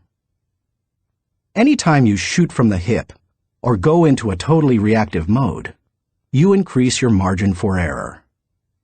It's like a golfer stepping up to a golf ball and hitting it before lining up the shot. Misaligning a shot by just a few degrees can send the ball 100 yards off target. Strategic thinking, however, greatly reduces that margin for error. It lines up your actions with your objectives, just as lining up a shot in golf helps you to put the ball closer to the pin. The better aligned you are with your target, the better the odds that you will be going in the right direction. 6. Strategic thinking gives you influence with others. One executive confided in another, "Our company has a short-range plan and a long-range plan. Our short-range plan is to stay afloat long enough to make it to our long-range plan." That's hardly a strategy, yet that's the position where some business leaders put themselves. There's more than one problem with neglecting strategic thinking in that way. Not only does it fail to build the business, but it also loses the respect of everyone involved with the business.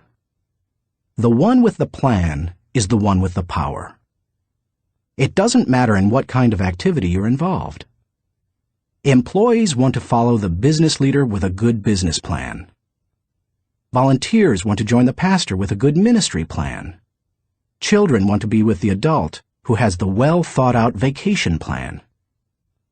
If you practice strategic thinking, others will listen to you, and they will want to follow you.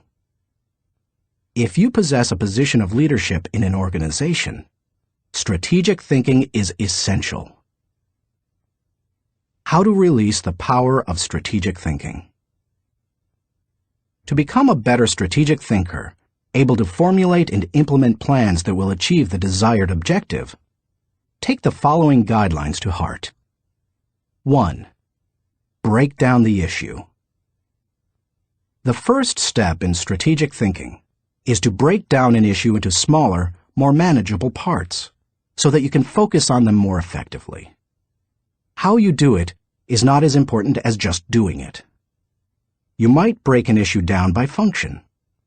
That's what automotive innovator Henry Ford did when he created the assembly line. And that's why he said, "Nothing is particularly hard if you divide it into small jobs." How you break down an issue is up to you, whether it's by function, timetable, responsibility, purpose, or some other method. The point is that you need to break it down. Only one person in a million can juggle the whole thing in his head and think strategically to create solid, viable plans. 2. Ask why before how. When most people begin using strategic thinking to solve a problem or plan a way to meet an objective, they often make the mistake of jumping the gun and trying immediately to figure out how to accomplish it. Instead of asking how, they should first ask why. If you jump right into problem-solving mode, how are you going to know all the issues? Eugene G. Grace says, "Thousands of engineers can design bridges, calculate strains and stresses, and draw up specifications for machines. But the great engineer is the man who can tell whether the bridge or the machine should be built at all, where it should be built, and when." Asking why helps you to think about all the reasons for decisions. It helps you to open your mind to possibilities and opportunities. The size of an opportunity often determines the level of resources and effort that you must invest. Big opportunities allow for big decisions. If you jump to how too quickly, you might miss that. 3. Identify the real issues and objectives.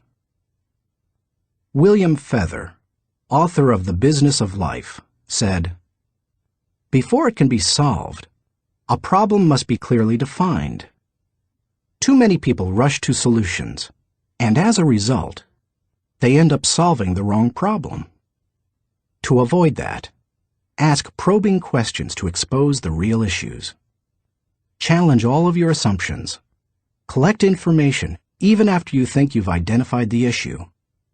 You may still have to act with incomplete data, but you don't want to jump to a conclusion before you gather enough information to begin identifying the real issue. Begin by asking, what else could be the real issue? You should also remove any personal agenda. More than almost anything else, that can cloud your judgment. Discovering your real situation and objectives is a major part of the battle. Once the real issues are identified, the solutions are often simple. 4. Review your resources. I already mentioned how important it is to be aware of your resources, but it bears repeating.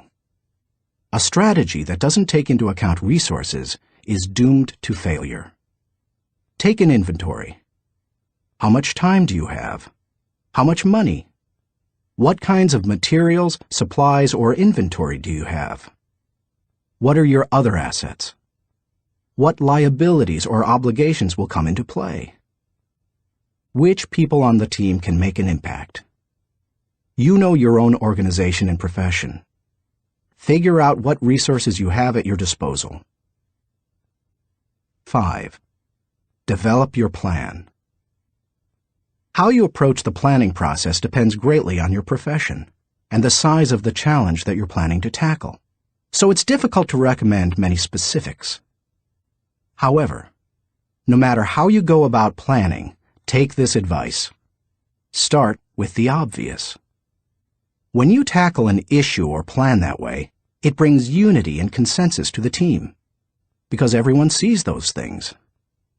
Obvious elements build mental momentum and initiate creativity and intensity. The best way to create a road to the complex is to build on the fundamentals. 6. Put the right people in the right place. It's critical that you include your team as part of your strategic thinking. Before you can implement your plan, you must make sure that you have the right people in place. Even the best strategic thinking won't help if you don't take into account the people part of the equation. Look what happens if you miscalculate. Wrong person. Problems instead of potential. Wrong place. Frustration instead of fulfillment.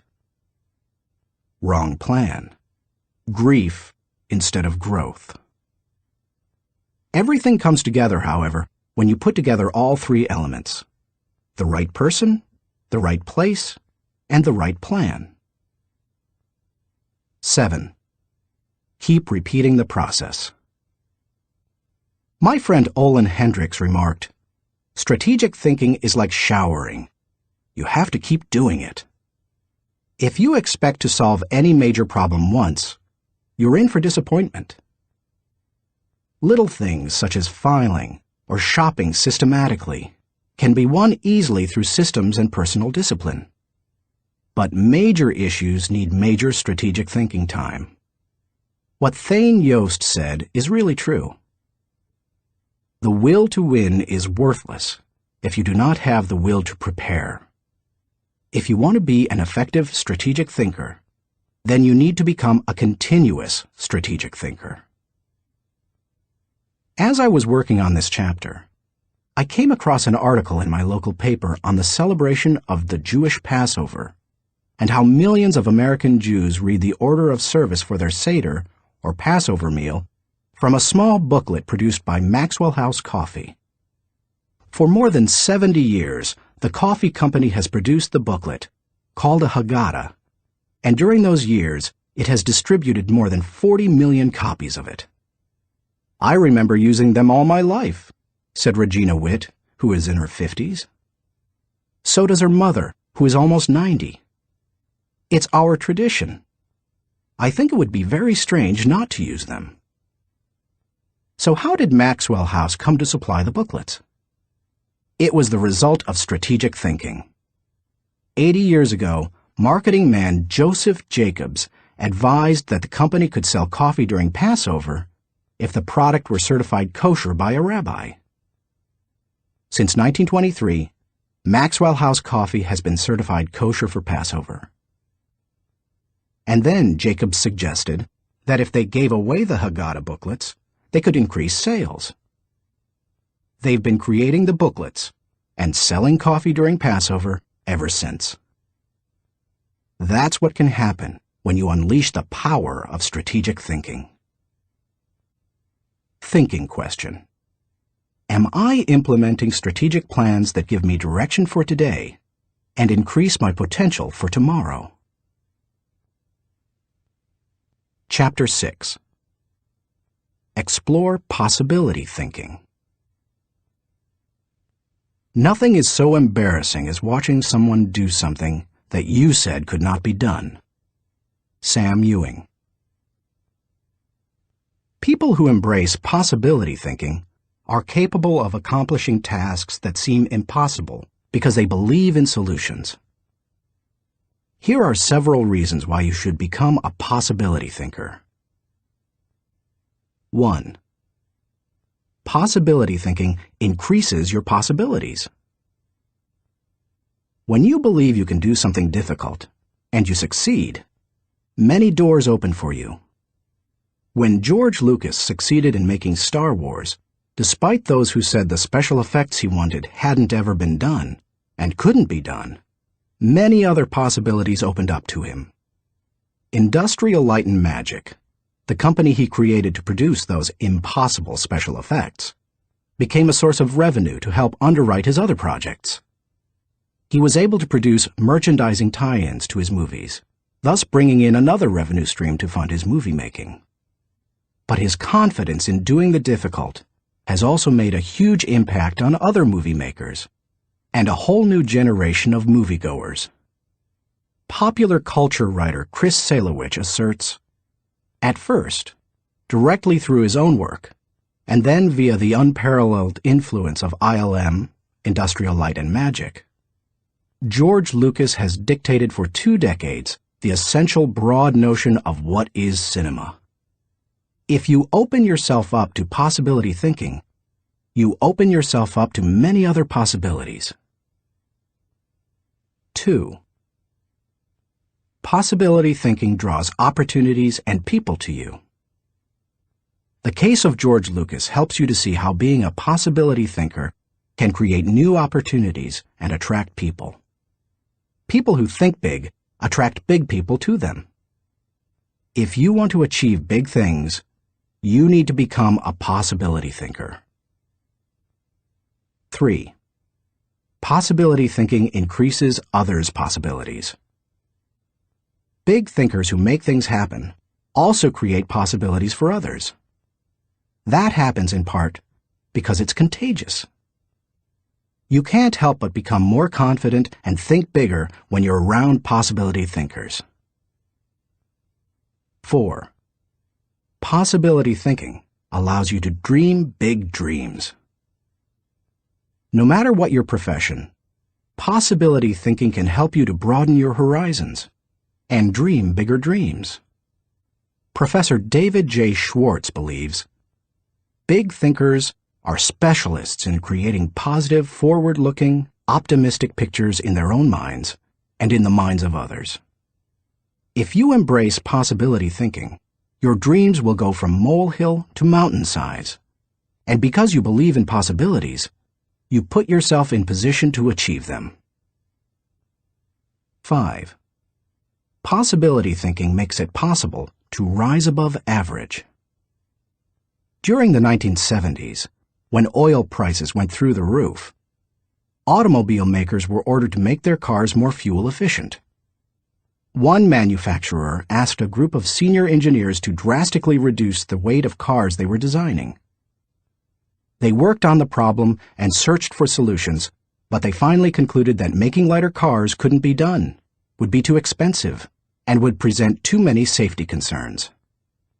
They couldn't get out of the rut of their average thinking.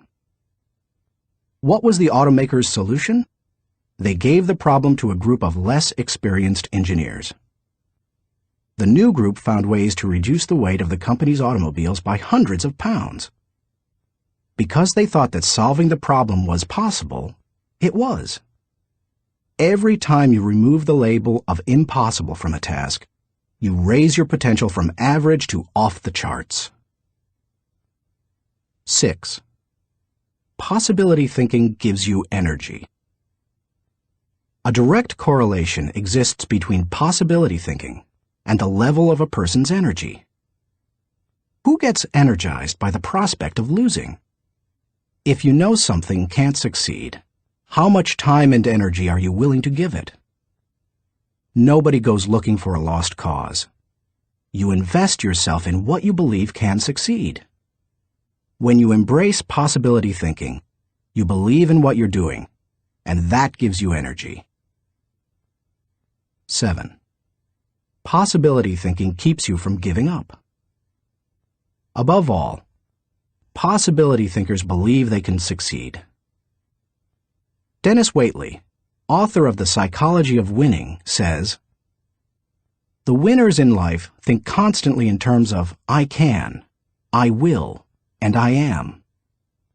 Losers, on the other hand, concentrate their waking thoughts on what they should have done, or what they don't do. If you believe you can't do something, then it doesn't matter how hard you try, because you've already lost. If you believe you can do something, you have already won much of the battle." One of the people who showed himself to be a great possibility thinker in 2001 was New York Mayor Rudy Giuliani. In the hours following the World Trade Center tragedy, Giuliani not only led the city through the chaos of the disaster, but he instilled confidence in everyone he touched. Afterward, he gave some insight and perspective on his experience. "I was so proud of the people I saw on the street. No chaos, but they were frightened and confused. And it seemed to me that they needed to hear from my heart where I thought we were going.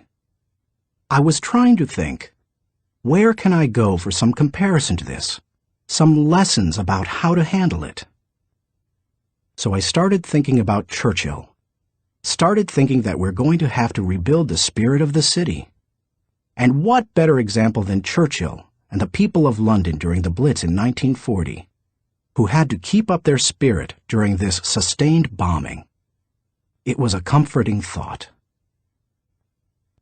16 hours after the plane struck the buildings in New York City, when Giuliani finally returned at 2:30 a.m. to his apartment for a rest, instead of sleeping, he read the World War II chapters of Churchill, a biography, by Roy Jenkins. He learned how Winston Churchill helped his people to see the possibilities and kept his people going.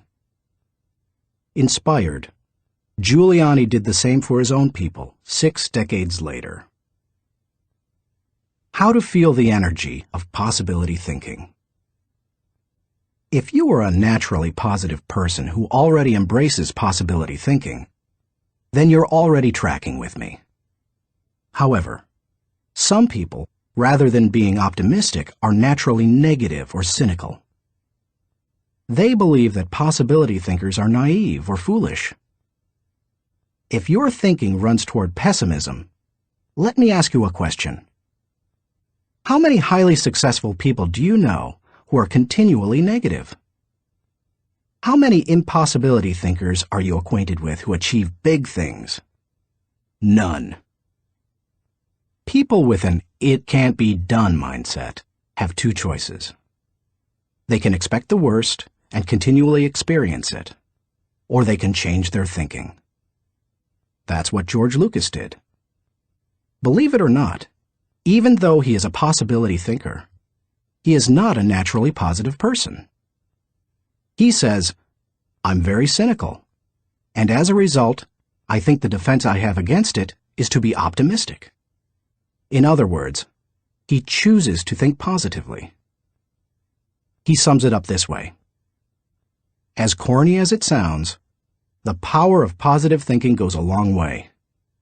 So determination and positive thinking combined with talent, combined with knowing your craft, that may sound like a naive point of view, but at the same time, it's worked for me, and it's worked for all my friends. So I have come to believe it. If you want possibility thinking to work for you, then begin by following these suggestions. 1. Stop focusing on the impossibilities. The first step in becoming a possibility thinker is to stop yourself from searching for and dwelling on what's wrong with any given situation. Sports psychologist Bob Rotella recounts, "I tell people, if you don't want to get into positive thinking, that's okay.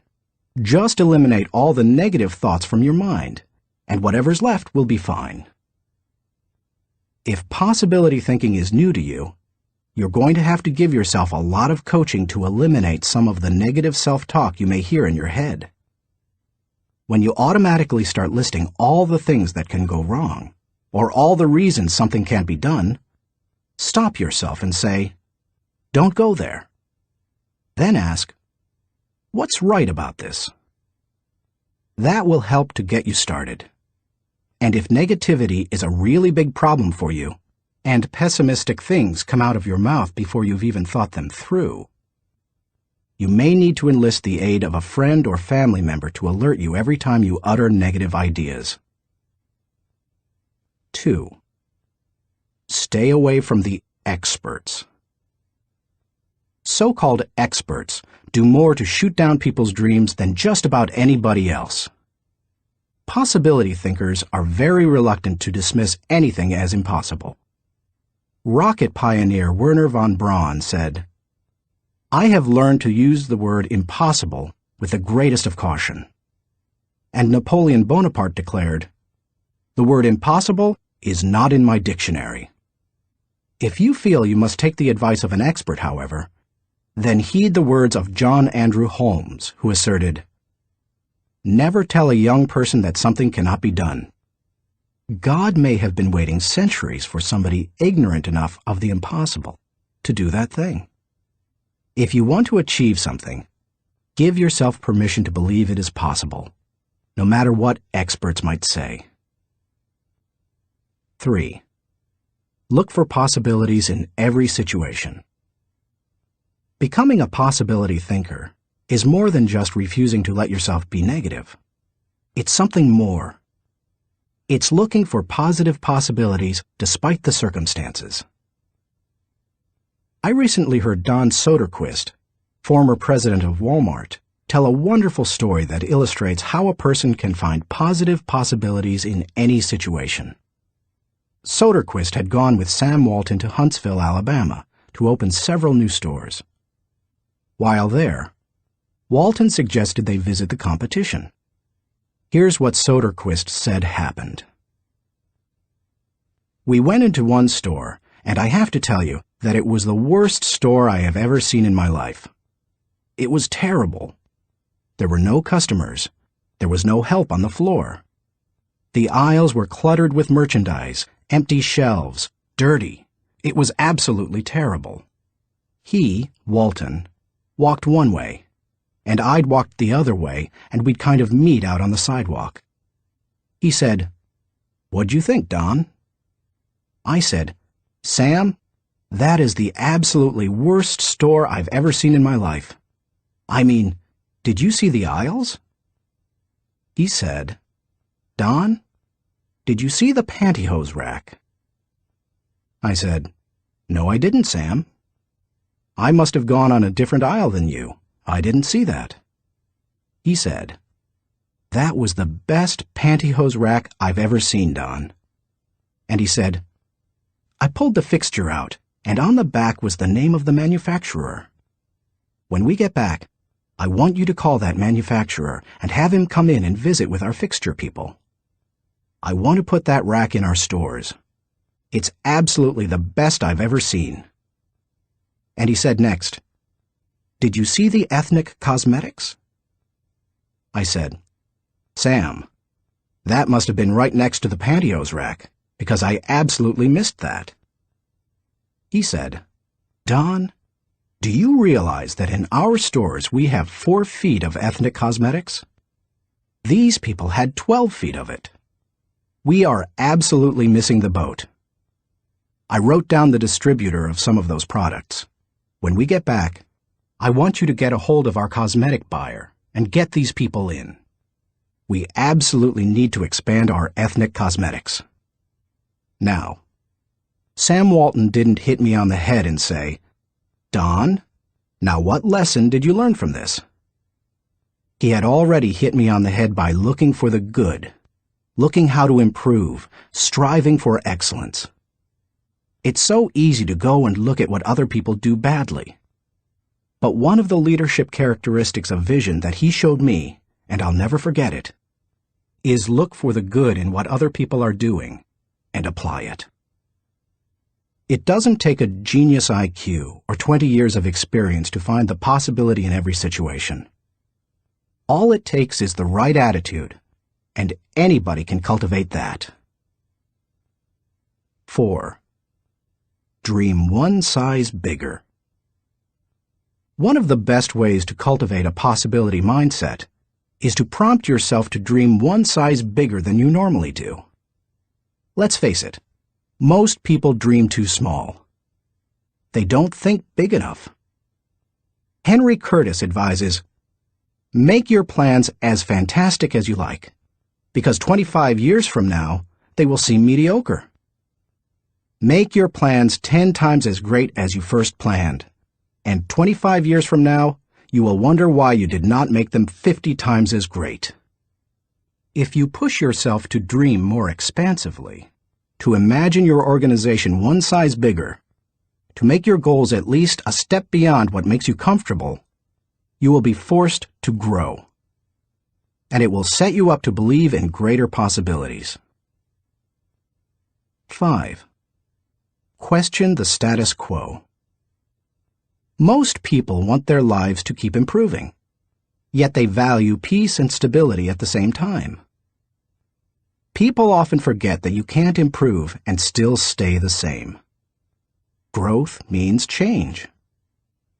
Change requires challenging the status quo. If you want greater possibilities, you can't settle for what you have now.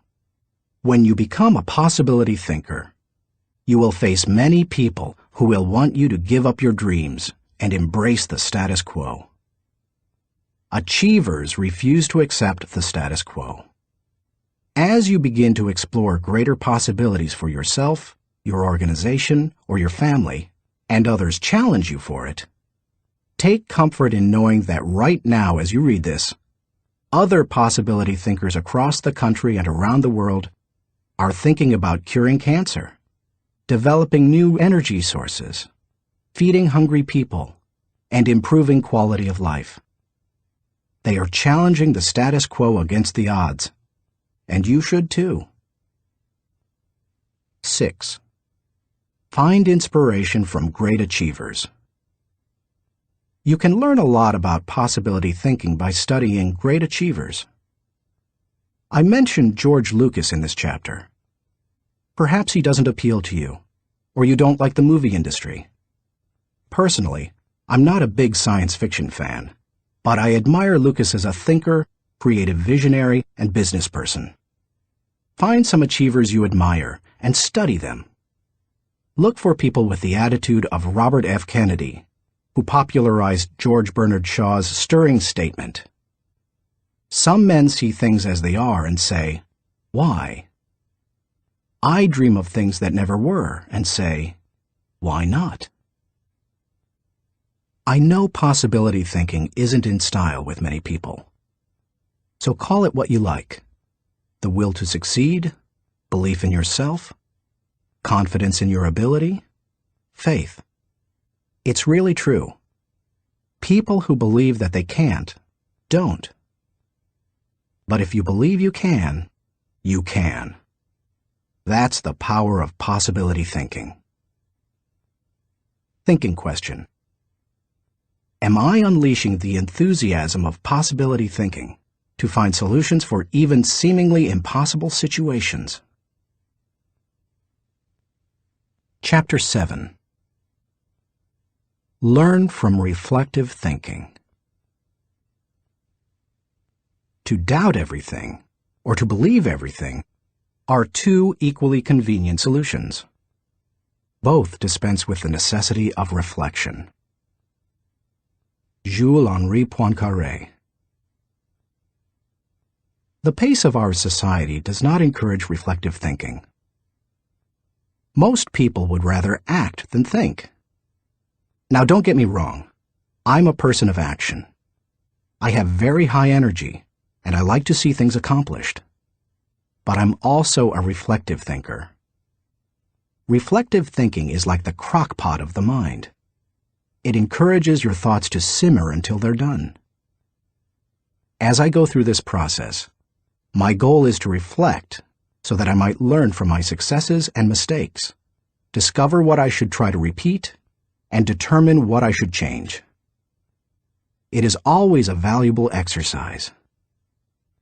By mentally visiting past situations, you can think with greater understanding. 1.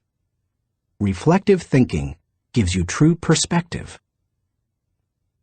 When our children were young and still lived at home, we used to take them on wonderful vacations every year. When we got home, they always knew that I was going to ask them two questions. What did you like best, and what did you learn? It didn't matter whether we went to Walt Disney World or Washington, D.C. I always asked those questions. Why? Because I wanted them to reflect on their experiences. Children don't naturally grasp the value or cost of an experience unless prompted. They take things for granted. I wanted my children to appreciate our trips and to learn from them. When you reflect, you are able to put an experience into perspective. You are able to evaluate its timing, and you are able to gain a new appreciation for things that before went unnoticed. Most people are able to recognize the sacrifices of their parents or other people only when they become parents themselves. That's the kind of perspective that comes with reflection. 2. Reflective thinking gives emotional integrity to your thought life. Few people have good perspective in the heat of an emotional moment. Most individuals who enjoy the thrill of an experience try to go back and recapture it without first trying to evaluate it. It's one of the reasons our culture produces so many thrill seekers. Likewise, those who survive a traumatic experience usually avoid similar situations at all costs, which sometimes ties them into emotional knots. Reflective thinking enables you to distance yourself from the intense emotions of particularly good or bad experiences and see them with fresh eyes. You can see the thrills of the past in the light of emotional maturity and examine tragedies in the light of truth and logic. That process can help a person to stop carrying around a bunch of negative emotional baggage. President George Washington observed, "We ought not to look back unless it is to derive useful lessons from past errors, and for the purpose of profiting by dearly bought experience. Any feeling that can stand up to the light of truth and can be sustained over time has emotional integrity and is therefore worthy of your mind and heart." 3. Reflective thinking increases your confidence in decision-making. Have you ever made a snap judgment and later wondered if you did the right thing? Everybody has. Reflective thinking can help to diffuse that doubt. It also gives you confidence for the next decision. Once you've reflected on an issue, you don't have to repeat every step of the thinking process when you're faced with it again. You've got mental road markers from having been there before. That compresses and speeds up thinking time, and it gives you confidence. And over time, it can also strengthen your intuition. 4.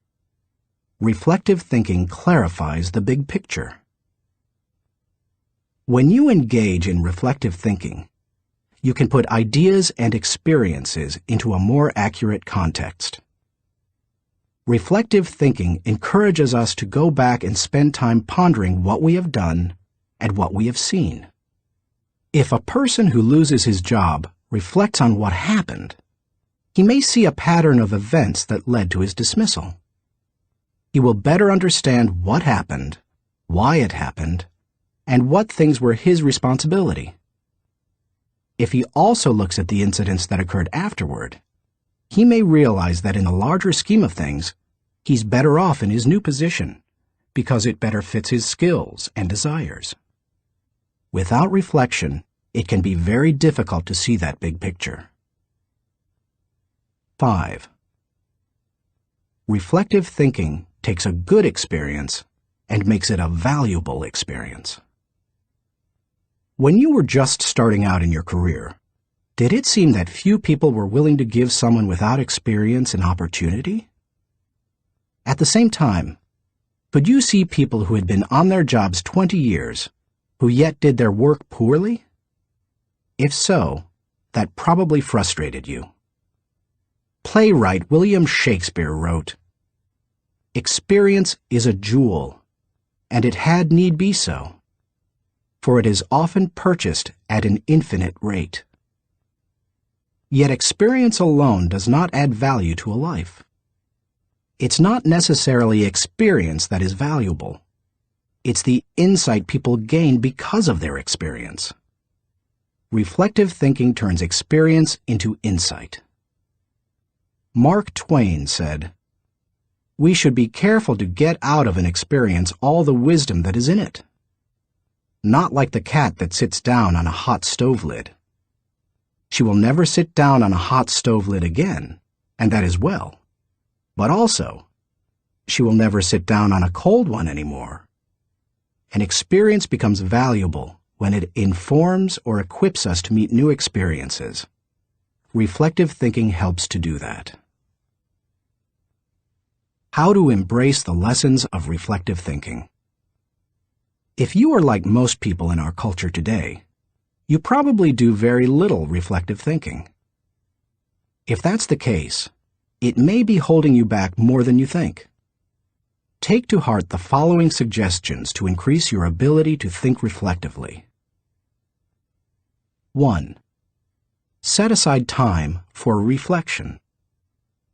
Greek philosopher Socrates observed, "The unexamined life is not worth living."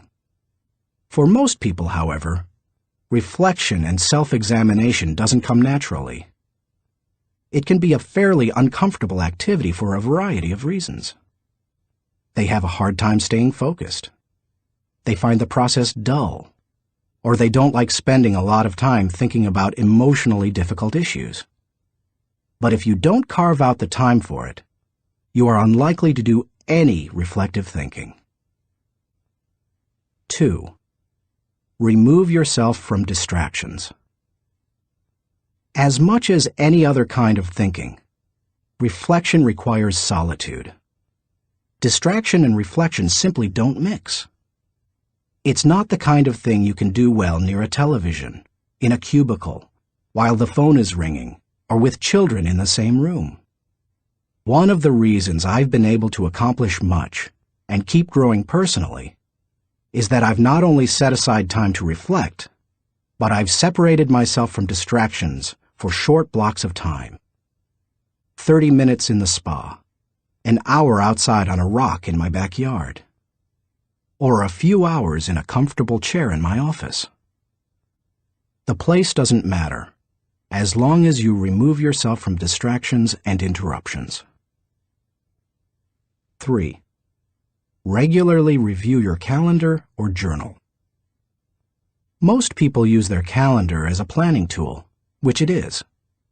But few people use it as a reflective thinking tool. What could be better, however, for helping you to review where you have been and what you have done, except maybe a journal? I'm not a journaler in the regular sense. I don't use writing to figure out what I'm thinking and feeling. Instead, I figure out what I'm thinking and feeling, and then I write down significant thoughts and action points. I file the thoughts so that I can quickly put my hands on them again. I immediately execute the action points or delegate them to someone else. Calendars and journals remind you of how you've spent your time, show you whether your activities match your priorities, and help you see whether you are making progress. They also offer you an opportunity to recall activities that you might not have had the time to reflect on previously. Some of the most valuable thoughts you've ever had may have been lost because you didn't give yourself the reflection time you needed. 4. Ask the right questions. The value you receive from reflecting will depend on the kinds of questions you ask yourself. The better the questions, the more gold you will mine from your thinking. When I reflect, I think in terms of my values, relationships, and experiences. Here are some sample questions. Personal growth. What have I learned today that will help me grow? How can I apply it to my life? When should I apply it? Adding value. To whom did I add value today? How do I know I added value to that person? Can I follow up and compound the positive benefit he or she received? Leadership. Did I lead by example today? Did I lift my people and organization to a higher level? What did I do, and how did I do it? Personal faith. Did I represent God well today? Did I practice the golden rule? Have I walked the second mile with someone? Marriage and family. Did I communicate love to my family today? How did I show that love? Did they feel it? Did they return it? Inner circle. Have I spent enough time with my key players? What can I do to help them be more successful? In what areas can I mentor them? Discoveries. What did I encounter today to which I need to give more thinking time? Are there lessons to be learned? Are there things to be done? How you organize your reflection time is up to you. You may want to adapt my pattern to your own values. Or you can try a system that my friend Dick Biggs uses. He creates 3 columns on a sheet of paper. Year, turning point, impact. This system is good for reflecting on the bigger picture. Dick used it to see patterns in his life, such as when he moved to Atlanta and was encouraged by a new teacher to write. You could just as easily write event, significance, and action point on a page to help you benefit from reflective thinking.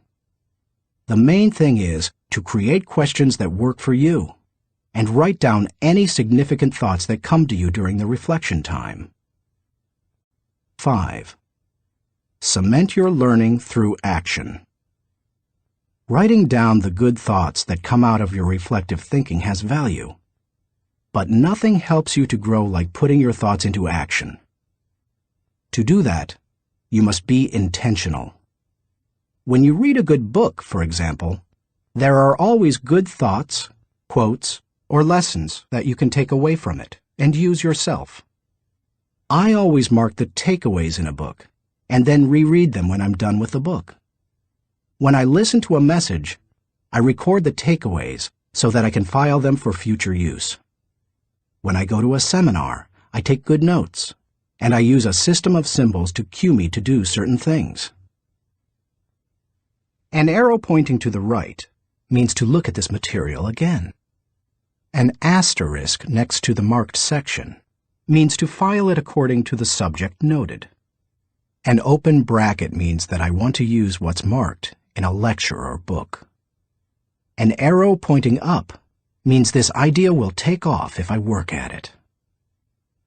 When most people go to a conference or seminar, they enjoy the experience, listen to the speakers, and sometimes even take notes. But nothing happens after they go home. They like many of the concepts they hear, but when they close their notebooks, they don't think about them again. When that happens, they receive little more than a temporary surge of motivation. When you go to a conference, revisit what you heard, reflect on it, and then put it into action, it can change your life. Ultimately, reflective thinking has three main values. It gives me perspective within context. It allows me to continually connect with my journey. And it provides counsel and direction concerning my future. It is an invaluable tool to my personal growth. Few things in life can help me learn and improve the way reflective thinking can. Thinking question. Am I regularly revisiting the past to gain a true perspective and think with understanding? Chapter 8. Question popular thinking. I'm not an answering machine. I'm a questioning machine. If we have all the answers, how come we're in such a mess? Douglas Cardinal. Economist John Maynard Keynes, whose ideas profoundly influenced economic theory and practices in the 20th century, asserted, "The difficulty lies not so much in developing new ideas as in escaping from the old ones." Going against popular thinking can be difficult, whether you're a business person bucking company tradition, a pastor introducing new types of music to his church, a new mother rejecting old wives' tales handed down from her parents, or a teenager ignoring currently popular styles. Many of the ideas in this book go against popular thinking. If you value popularity over good thinking, then you will severely limit your potential to learn the types of thinking encouraged by this book. Popular thinking is too average to understand the value of good thinking, too inflexible to realize the impact of changed thinking, too lazy to master the process of intentional thinking, too small to see the wisdom of big-picture thinking, too satisfied to unleash the potential of focused thinking, too traditional to discover the joy of creative thinking, too naive to recognize the importance of realistic thinking, too undisciplined to release the power of strategic thinking, too limiting to feel the energy of possibility thinking, too trendy to embrace the lessons of reflective thinking, too shallow to question the acceptance of popular thinking, too proud to encourage the participation of shared thinking, too self-absorbed to experience the satisfaction of unselfish thinking, and too uncommitted to enjoy the return of bottom-line thinking. If you want to become a good thinker, then start preparing yourself for the possibility of becoming unpopular. Why you should question the acceptance of popular thinking. I've given you some broad reasons for questioning the acceptance of popular thinking. Now, allow me to be more specific. 1. Popular thinking sometimes means not thinking. My friend Kevin Myers sums up the idea of popular thinking by saying, "The problem with popular thinking is that it doesn't require you to think at all. Good thinking is hard work. If it were easy, everybody would be a good thinker. Unfortunately, many people try to live life the easy way. They don't want to do the hard work of thinking or pay the price of success. It's easier to do what other people do and hope that they thought it out." Look at the stock market recommendations of some experts. By the time they publish their picks, most are following a trend, not creating one or even riding its crest.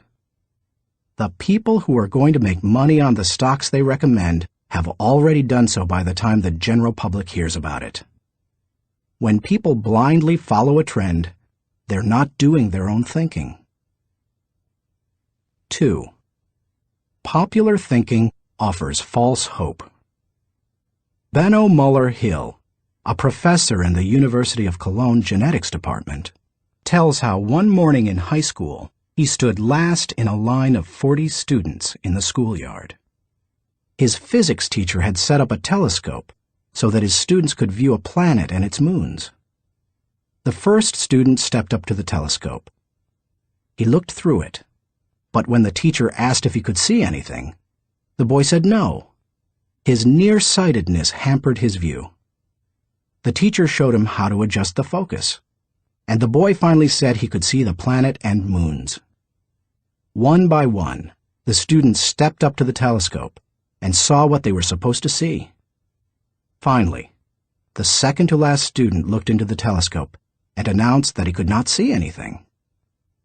"You idiot," shouted the teacher. "You have to adjust the lenses." The student tried, but he finally said, "I still can't see anything. It is all black." The teacher, disgusted, looked through the telescope himself, and then looked up with a strange expression. The lens cap still covered the telescope. None of the students had been able to see anything. Many people look for safety and security in popular thinking. They figure that if a lot of people are doing something, then it must be right. It must be a good idea. If most people accept it, then it probably represents fairness, equality, compassion, and sensitivity, right? Not necessarily. Popular thinking said the Earth was the center of the universe. Yet Copernicus studied the stars and planets and proved mathematically that the Earth and the other planets in our solar system revolved around the sun. Popular thinking said surgery didn't require clean instruments. Yet Joseph Lister studied the high death rates in hospitals and introduced antiseptic practices that immediately saved lives. Popular thinking said that women shouldn't have the right to vote. Yet people like Emmeline Pankhurst and Susan B. Anthony fought for and won that right. Popular thinking put the Nazis into power in Germany. Yet Hitler's regime murdered millions and nearly destroyed Europe. We must always remember there is a huge difference between acceptance and intelligence. People may say that there's safety in numbers, but that's not always true. Sometimes it's painfully obvious that popular thinking isn't good and right. Other times, it's less evident. For example, consider the staggering number of people in the United States who have run up large amounts of debt on their credit cards. Anyone who is financially astute will tell you that's a bad idea. Yet millions follow right along with the popular thinking of buy now, pay later. And so they pay and pay and pay. Many promises of popular thinking ring hollow. Don't let them fool you. 3. Popular thinking is slow to embrace change. Popular thinking loves the status quo. It puts its confidence in the idea of the moment and holds on to it with all its might. As a result, It resists change and dampens innovation. Donald M. Nelson, former president of the Society of Independent Motion Picture Producers, criticized popular thinking when he asserted, "We must discard the idea that past routine, past ways of doing things are probably the best ways. On the contrary, we must assume that there is probably a better way to do almost everything. We must stop assuming that a thing which never has been done before probably cannot be done at all." 4. Popular thinking brings only average results. The bottom line? Popular thinking brings mediocre results. Here is popular thinking in a nutshell. Popular equals normal equals average. It's the least of the best and the best of the least. We limit our success when we adopt popular thinking. It represents putting in the least energy to just get by.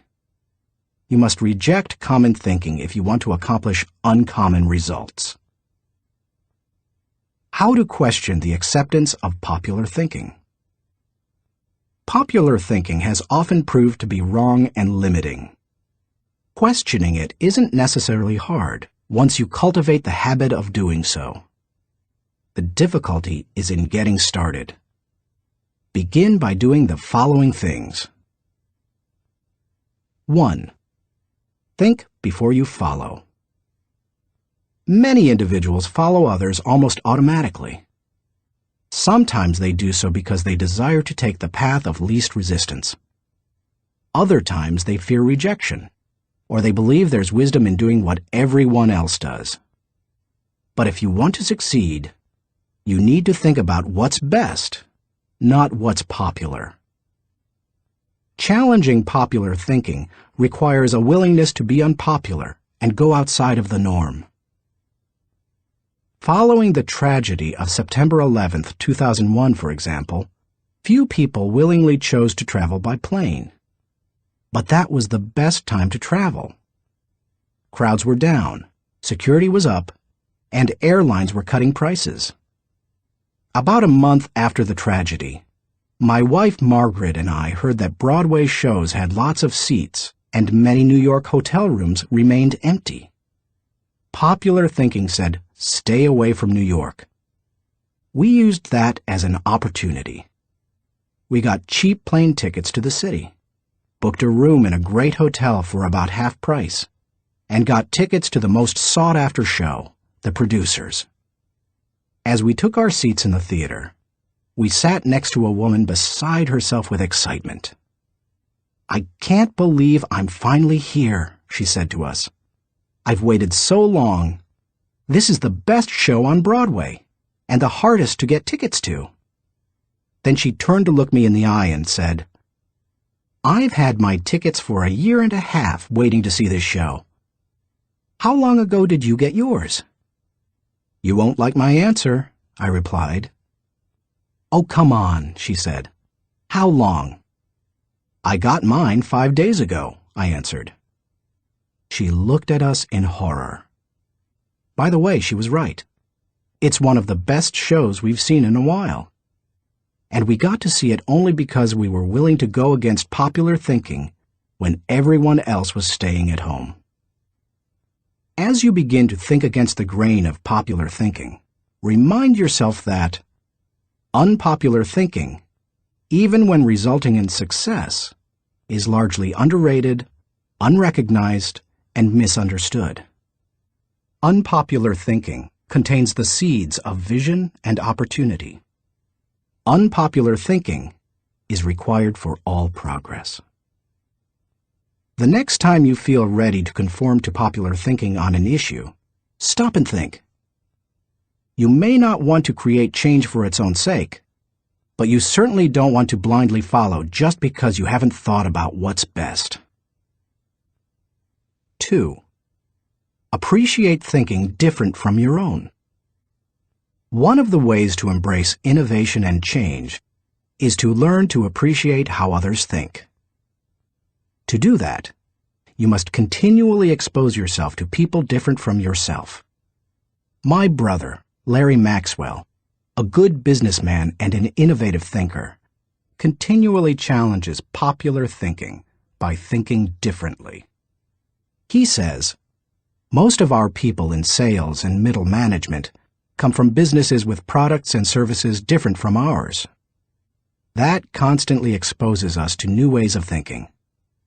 We also discourage our people from active participation in formal business and trade associations and fraternities because their thinking is quite common. They don't need to spend a lot of time thinking the way everyone else in the industry does. As you strive to challenge popular thinking, spend time with people with different backgrounds, education levels, professional experiences, personal interests, etc. You will think like the people with whom you spend the most time. If you spend time with people who think out of the box, you're more likely to challenge popular thinking and break new ground. 3. Continually question your own thinking. Let's face it, any time we find a way of thinking that works, one of our greatest temptations is to go back to it repeatedly, even if it no longer works well.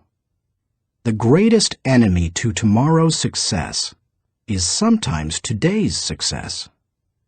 My friend Andy Stanley recently taught a leadership lesson at Enjoy's Catalyst Conference called Challenging the Process. He described how progress must be preceded by change, and he pointed out many of the dynamics involved in questioning popular thinking. In an organization, he said, we should remember that every tradition was originally a good idea, and perhaps even revolutionary. But every tradition may not be a good idea for the future. In your organization, if you were involved in putting into place what currently exists, then it's likely that you will resist change, even change for the better. That's why it's important to challenge your own thinking. If you're too attached to your own thinking and how everything is done now, then nothing will change for the better. 4. Try new things in new ways. When was the last time you did something for the first time? Do you avoid taking risks or trying new things? One of the best ways to get out of the rut of your own thinking is to innovate. You can do that in little everyday ways. Drive to work a different way from normal. Order an unfamiliar dish at your favorite restaurant. Ask a different colleague to help you with a familiar project. Take yourself off of autopilot. Unpopular thinking asks questions and seeks options. In 1997, my 3 companies moved to Atlanta, Georgia. It's a great city, but traffic at peak times can get crazy. Immediately after moving here, I began looking for and testing alternative routes to desired destinations so that I would not be caught in traffic. From my house to the airport, for example, I have discovered and used 9 routes within 8 miles and 12 minutes from one another. Often, I am amazed to see people sitting on the freeway when they could be moving forward on an alternative route. What is the problem? Too many people have not tried new things in new ways. It is true. Most people are more satisfied with old problems than committed to finding new solutions. How you go about doing new things in new ways is not as important as making sure you do it. Besides, if you try to do new things in the same way that everyone else does, are you really going against popular thinking? Get out there and do something different today. 5. Get used to being uncomfortable. When it comes right down to it, popular thinking is comfortable. It's like an old recliner adjusted to all the owner's idiosyncrasies. The problem with most old recliners is that no one has looked at them lately. If so, they'd agree that it's time to get a new one. If you want to reject popular thinking in order to embrace achievement, you'll have to get used to being uncomfortable. If you embrace unpopular thinking, and make decisions based on what works best and what is right, rather than what is commonly accepted, know this: in your early years, you won't be as wrong as people think you are. In your later years, you won't be as right as people think you are. And all through the years, you will be better than you thought you could be. Thinking question. Am I consciously rejecting the limitations of common thinking in order to accomplish uncommon results? Chapter 9. Benefit from shared thinking. None of us is as smart as all of us. Ken Blanchard. Good thinkers, especially those who are also good leaders, understand the power of shared thinking. They know that when they value the thoughts and ideas of others, they receive the compounding results of shared thinking and accomplish more than they ever could on their own. Those who participate in shared thinking understand the following. 1. Shared thinking is faster than solo thinking. We live in a truly fast-paced world. To function at its current rate of speed, we can't go it alone. I think the generation of young men and women just entering the workforce sense that very strongly. Perhaps that is why they value community so highly, and are more likely to work for a company they like than one that pays them well. Working with others is like giving yourself a shortcut. If you want to learn a new skill quickly, how do you do it? Do you go off by yourself and figure it out? Or do you get someone to show you how? You can always learn more quickly from someone with experience, whether you're trying to learn how to use a new software package, develop your golf swing, or cook a new dish. 2. Shared thinking is more innovative than solo thinking. We tend to think of great thinkers and innovators as soloists. But the truth is that the greatest innovative thinking doesn't occur in a vacuum. Innovation results from collaboration. Albert Einstein once remarked, "Many times a day, I realize how much my own outer and inner life is built upon the labors of my fellow men, both living and dead, and how earnestly I must exert myself in order to give in return as much as I have received."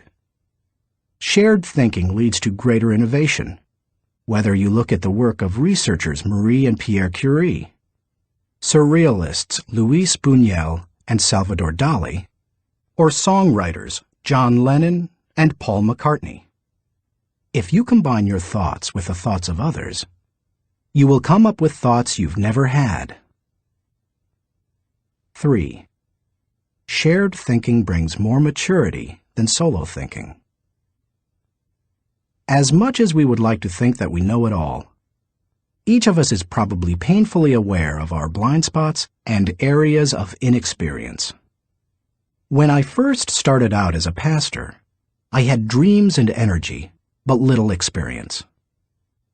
To try to overcome that, I attempted to get several high-profile pastors of growing churches to share their thinking with me.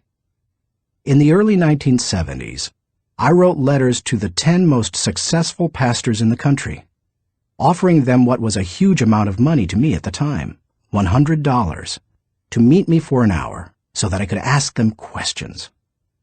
When one said yes, I'd visit him. I didn't talk much, except to ask a few questions. I wasn't there to impress anyone or satisfy my ego. I was there to learn. I listened to everything he said, took careful notes, and absorbed everything I could. Those experiences changed my life. You've had experiences I haven't, and I've had experiences you haven't. Put us together, and we bring a broader range of personal history, and therefore maturity, to the table. If you don't have the experience you need, hook up with someone who does. 4. Shared thinking is stronger than solo thinking. Philosopher-poet Johann Wolfgang von Goethe said, To accept good advice is but to increase one's own ability. Two heads are better than one when they are thinking in the same direction. It's like harnessing two horses to pull a wagon. They are stronger pulling together than either is individually. But did you know that when they pull together, they can move more weight than the sum of what they can move individually? A synergy comes from working together. That same kind of energy comes into play when people think together. 5. Shared thinking returns greater value than solo thinking. Because shared thinking is stronger than solo thinking, it's obvious that it yields a higher return. That happens because of the compounding action of shared thinking. But it also offers other benefits. The personal return you receive from shared thinking and experiences can be great. Clarence Francis sums up the benefits in the following observation. I sincerely believe that the word relationships is the key to the prospect of a decent world. It seems abundantly clear that every problem you will have, in your family, in your work, in our nation, or in this world, is essentially a matter of relationships, of interdependence. 6. Shared thinking is the only way to have great thinking. I believe that every great idea begins with 3 or 4 good ideas. And most good ideas come from shared thinking. Playwright Ben Jonson said, "He that is taught only by himself has a fool for a master." When I was in school, teachers put the emphasis on being right and on doing better than the other students, rarely on working together to come up with good answers. Yet all the answers improve when they make the best use of everyone's thinking. If we each have one thought, and together we have 2 thoughts, then we always have the potential for a great thought. How to encourage the participation of shared thinking. Some people naturally participate in shared thinking. Anytime they see a problem, they think, "Who do I know who can help with this?" Leaders tend to be that way. So do extroverts. However, you don't have to be either of those to benefit from shared thinking. Use the following steps to help you improve your ability to harness shared thinking. 1. Value the ideas of others. First, believe that the ideas of other people have value. If you don't, your hands will be tied. How do you know if you truly want input from others? Ask yourself these questions. Am I emotionally secure? People who lack confidence and worry about their status, position, or power tend to reject the ideas of others, protect their turf, and keep people at bay. It takes a secure person to consider others' ideas. Years ago, an emotionally insecure person took a key position on my board of directors. After a couple of meetings, it became obvious to the other board members that this individual would not positively contribute to the organization. I asked a seasoned leader on the board, "Why does this person always do and say things that hinder our progress?" I'll never forget his reply. Hurting people hurt people. Do I place value on people? You won't value the ideas of a person if you don't value and respect the person himself or herself. Have you ever considered your conduct around people you value versus those you don't? Look at the differences. If I value people, I want to spend time with them. If I don't value people, I don't want to be around them. If I value people, I listen to them. If I don't value people, I neglect to listen. If I value people, I want to help them. If I don't value people, I don't offer them help. If I value people, I am influenced by them. If I don't value people, I ignore them. If I value people, I respect them. If I don't value people, I am indifferent. Do I value the interactive process? A wonderful synergy often occurs as the result of shared thinking. It can take you places you've never been. Publisher Malcolm Forbes asserted, "Listening to advice often accomplishes far more than heeding it." I must say, I didn't always value shared thinking. For many years, I tended to withdraw when I wanted to develop ideas. Only reluctantly did I work on ideas with others. When a colleague challenged me on this, I started to analyze my hesitancy. I realized that it went back to my college experience. Some days in the classroom, I could tell that a teacher was unprepared to lecture, and instead spent the class time asking us to give our uninformed opinions on a subject. Most of the time, the opinions seemed no better than mine. I had come to class so that the professor could teach me. I realized that the process of shared ideas wasn't the problem. It was who was doing the talking. Shared thinking is only as good as the people doing the sharing. Since learning that lesson, I have embraced the interactive process, and now I believe it is one of my strengths. Still, I always think about whom I bring around the table for a shared thinking session.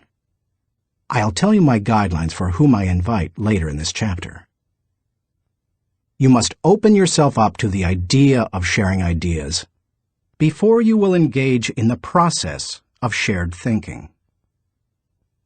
2. Move from competition to cooperation. Jeffrey J. Fox, author of How to Become CEO, says, "Always be on the lookout for ideas. Be completely indiscriminate as to the source. Get ideas from customers, children, competitors, other industries, or cab drivers. It doesn't matter who thought of an idea." A person who values cooperation desires to complete the ideas of others, not compete with them. If someone asks you to share ideas, focus on helping the team, not getting ahead personally. And if you are the one who brings people together to share their thoughts, praise the idea more than the source of the idea.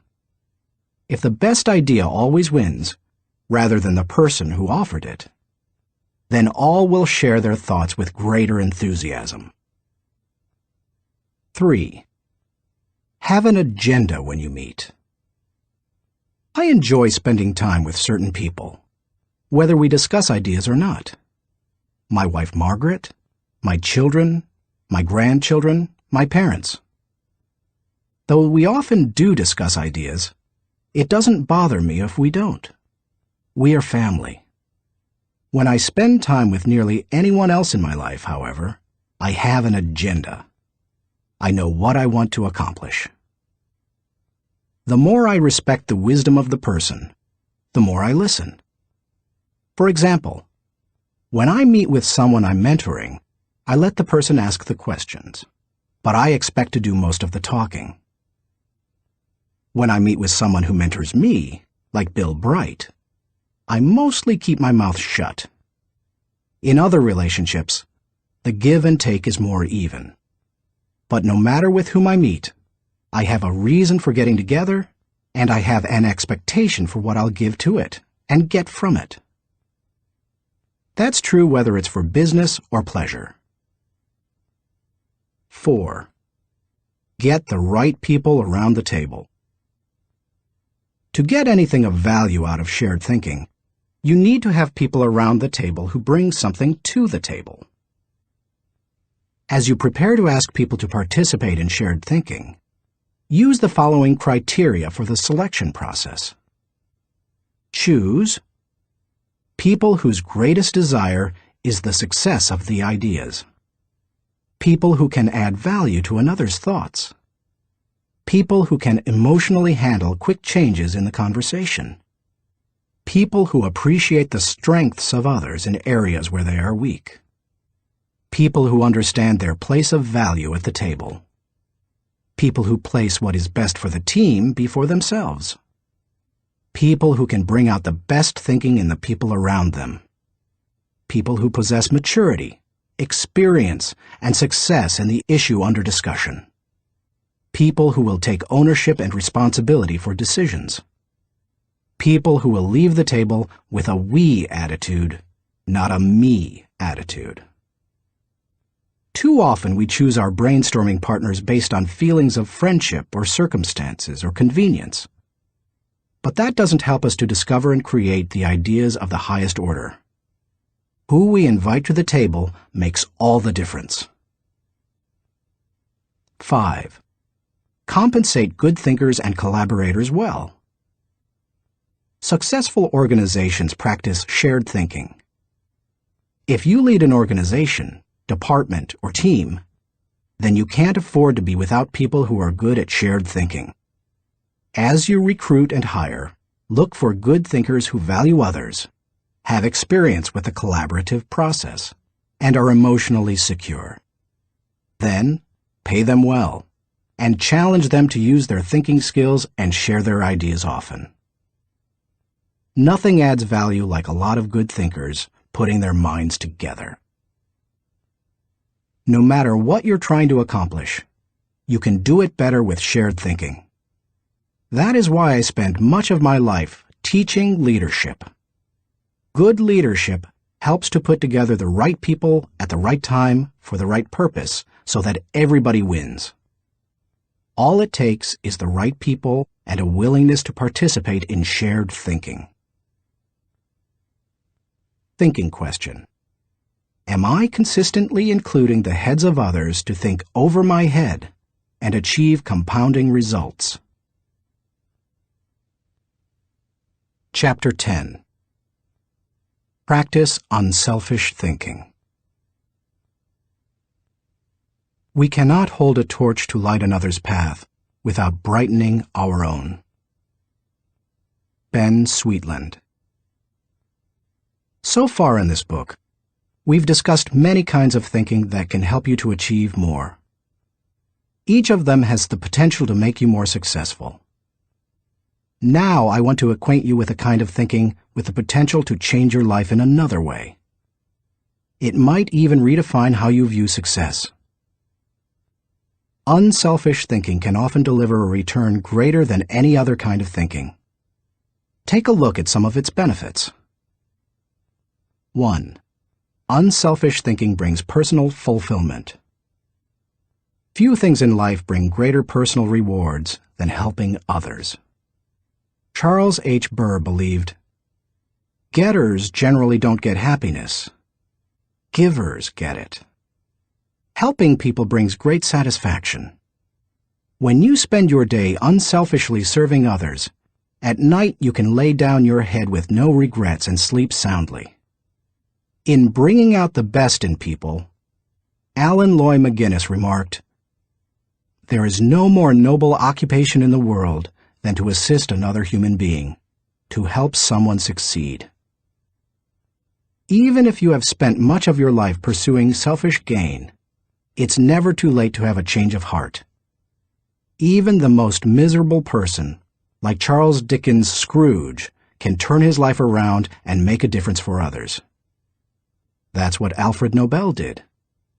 When he saw his own obituary in the newspaper, his brother had died, and the editor had written about the wrong Nobel, saying that the explosives his company produced had killed many people. Nobel vowed to promote peace and acknowledge contributions to humanity. That is how the Nobel Prizes came into being. 2. Unselfish thinking adds value to others.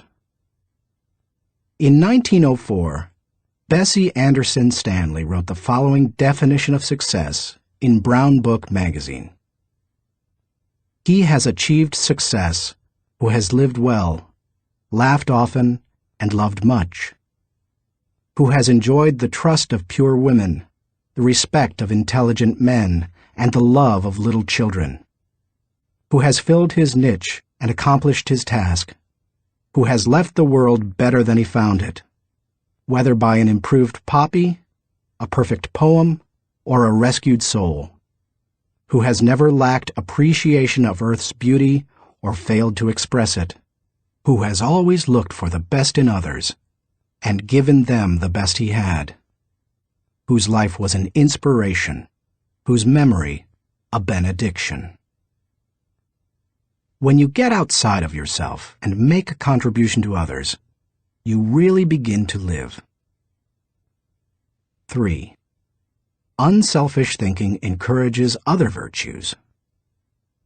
When you see a 4-year-old, you expect to observe selfishness.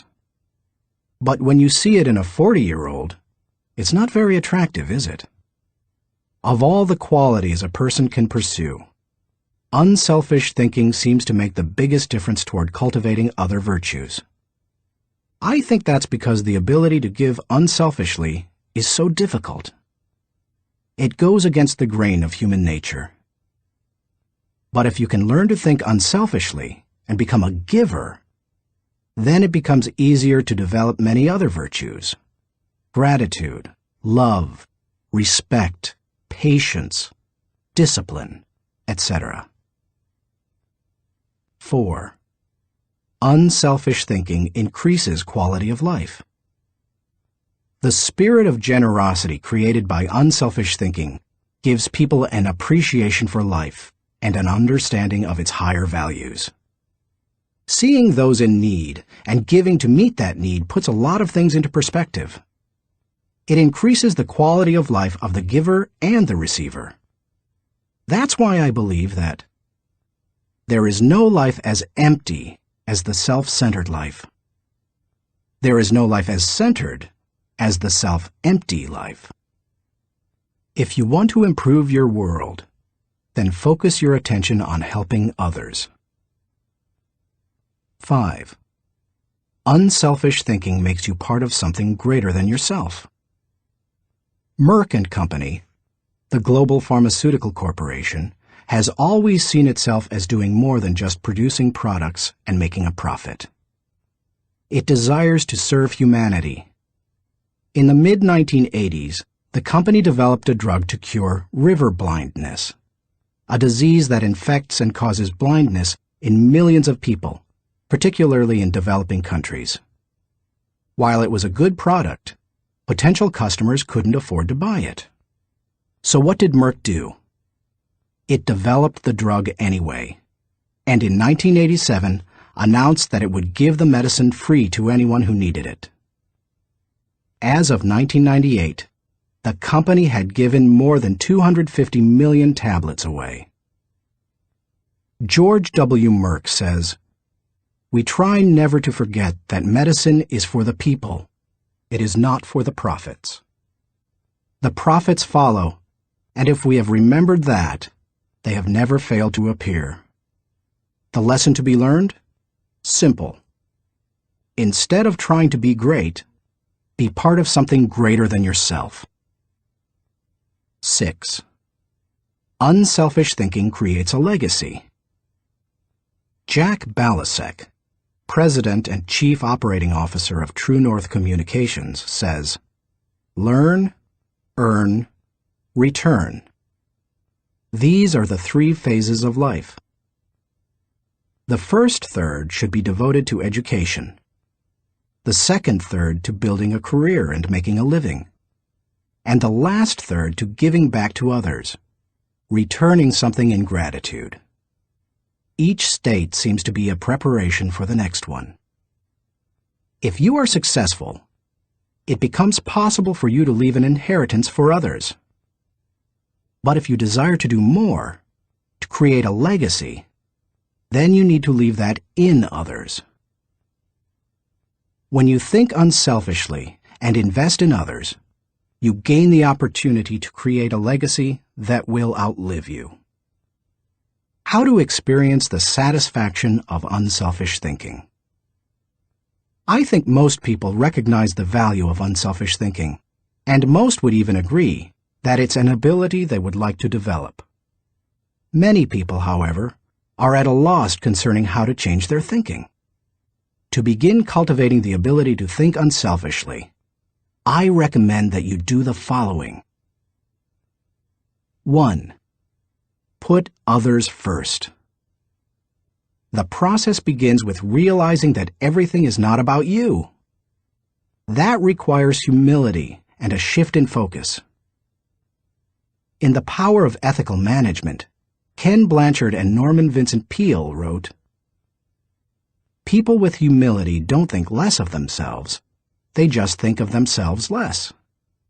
If you want to become less selfish in your thinking, then you need to stop thinking about your wants and begin focusing on others' needs. Paul the Apostle exhorted, "Do nothing out of selfish ambition or vain conceit, but in humility consider others better than yourselves." Each of you should look not only to your own interests, but also to the interests of others. Make a mental and emotional commitment to look out for the interests of others. 2. Expose yourself to situations where people have needs. It's one thing to believe you are willing to give unselfishly. It's another to actually do it. To make the transition, you need to put yourself in a position where you can see people's needs and do something about it. The kind of giving you do isn't important at first. You can serve at your church, make donations to a food bank, volunteer professional services, or give to a charitable organization. The point is to learn how to give and to cultivate the habit of thinking like a giver. 3. Give quietly or anonymously. Once you have learned to give of yourself, then the next step is to learn to give when you cannot receive anything in return. It's almost always easier to give when you receive recognition for it than it is when no one is likely to know about it. The people who give in order to receive a lot of fanfare, however, have already received any reward they will get. There are spiritual, mental, and emotional benefits that come only to those who give anonymously. If you've never done it before, try it. 4. Invest in people intentionally. The highest level of unselfish thinking comes when you give of yourself to another person for that person's personal development or well-being. If you're married or a parent, you know this from personal experience. What does your spouse value most highly? Money in the bank, or your time freely given? What would small children really rather have from you? A toy, or your undivided attention? The people who love you would rather have you than what you can give them. If you want to become the kind of person who invests in people, then consider others and their journey so that you can collaborate with them. Each relationship is like a partnership created for mutual benefit. As you go into any relationship, think about how you can invest in the other person so that it becomes a win-win situation. Here is how relationships most often play out. I win, you lose. I win only once. You win, I lose. You win only once. We both win. We win many times. We both lose. Goodbye partnership. The best relationships are win-win. Why don't more people go into relationships with that attitude? I'll tell you why. Most people want to make sure that they win first. Unselfish thinkers, on the other hand, go into a relationship and make sure that the other person wins first. And that makes all the difference. 5. Continually check your motives. François de la Rochefoucauld said, "What seems to be generosity is often no more than disguised ambition, which overlooks a small interest in order to secure a great one." The hardest thing for most people is fighting their natural tendency to put themselves first. That's why it's important to continually examine your motives to make sure you're not sliding backward into selfishness. Do you want to check your motives? then follow the modeling of Benjamin Franklin. Every day, he asked himself 2 questions. When he got up in the morning, he would ask, "What good am I going to do today?" And before he went to bed, he would ask, "What good have I done today?" If you can answer those questions with selflessness and integrity, you can keep yourself on track. Give while you live. In the fall of 2001, we all witnessed a demonstration of unselfish thinking unlike anything we had seen in the United States for many years. Who can forget the events of September 11th, 2001? I had just finished teaching a leadership lesson when my assistant Linda Eggers came into the studio to announce the tragic news. Like most Americans, I remained riveted to the television all day and heard the reports of the firefighters and police officers who raced into the World Trade Center towers to help others, never worrying about their own safety. In the days following the tragedy, millions of Americans expressed a great desire to do something that would help the situation. I had the same desire. InJoy was scheduled to do a training via simulcast on September 15th, the Saturday following the tragedy. Our leadership team decided to add a 1.5-hour program titled America Prays to the end of the simulcast. In it, my friend Max Lucado wrote and read a prayer, expressing the heart's cry of millions. Franklin Graham prayed for our national leaders. Jim and Shirley Dobson gave advice to parents on how to help their children deal with the event. And Bruce Wilkinson and I asked the simulcast viewers to give financially to the people injured on September 11th. Amazingly, they gave $5.9 million, which World Vision graciously agreed to distribute to those in need. Unselfish thinking and giving turned a very dark hour into one of light and hope. Less than 2 weeks after the tragedy, I was able to travel to Ground Zero in New York City. I went to view the site of the destruction, to thank the men and women clearing away the wreckage, and to pray for them. I can't really do justice to what I saw. I've traveled to New York dozens of times. It's one of my favorite places in the world. My wife and I had been up in the towers with our children many times before and have wonderful memories of that area. To look at the place where the buildings had once stood and to see nothing but rubble, dust, and twisted metal, it's simply indescribable. What many Americans didn't realize is that for many months, people worked diligently to clean up the site. Many were New York City firefighters and other city workers. Others were volunteers. They worked around the clock, 7 days a week. And when they came across the remains of someone in the rubble, they called for silence and reverently carried them out. Since I am a clergyman, I was asked to wear a clerical collar upon entering the area. As I walked around, many workers saw the collar and asked me to pray for them. It was a humbling privilege. American educator Horace Mann said, "Be ashamed to die until you have won some victory for humanity." According to this standard, New York City's firefighters are certainly prepared for death. The service they perform is often truly heroic. You and I may never be required to lay down our lives for others as they did. But we can give to others in different ways. We can be unselfish thinkers who put others first and add value to their lives.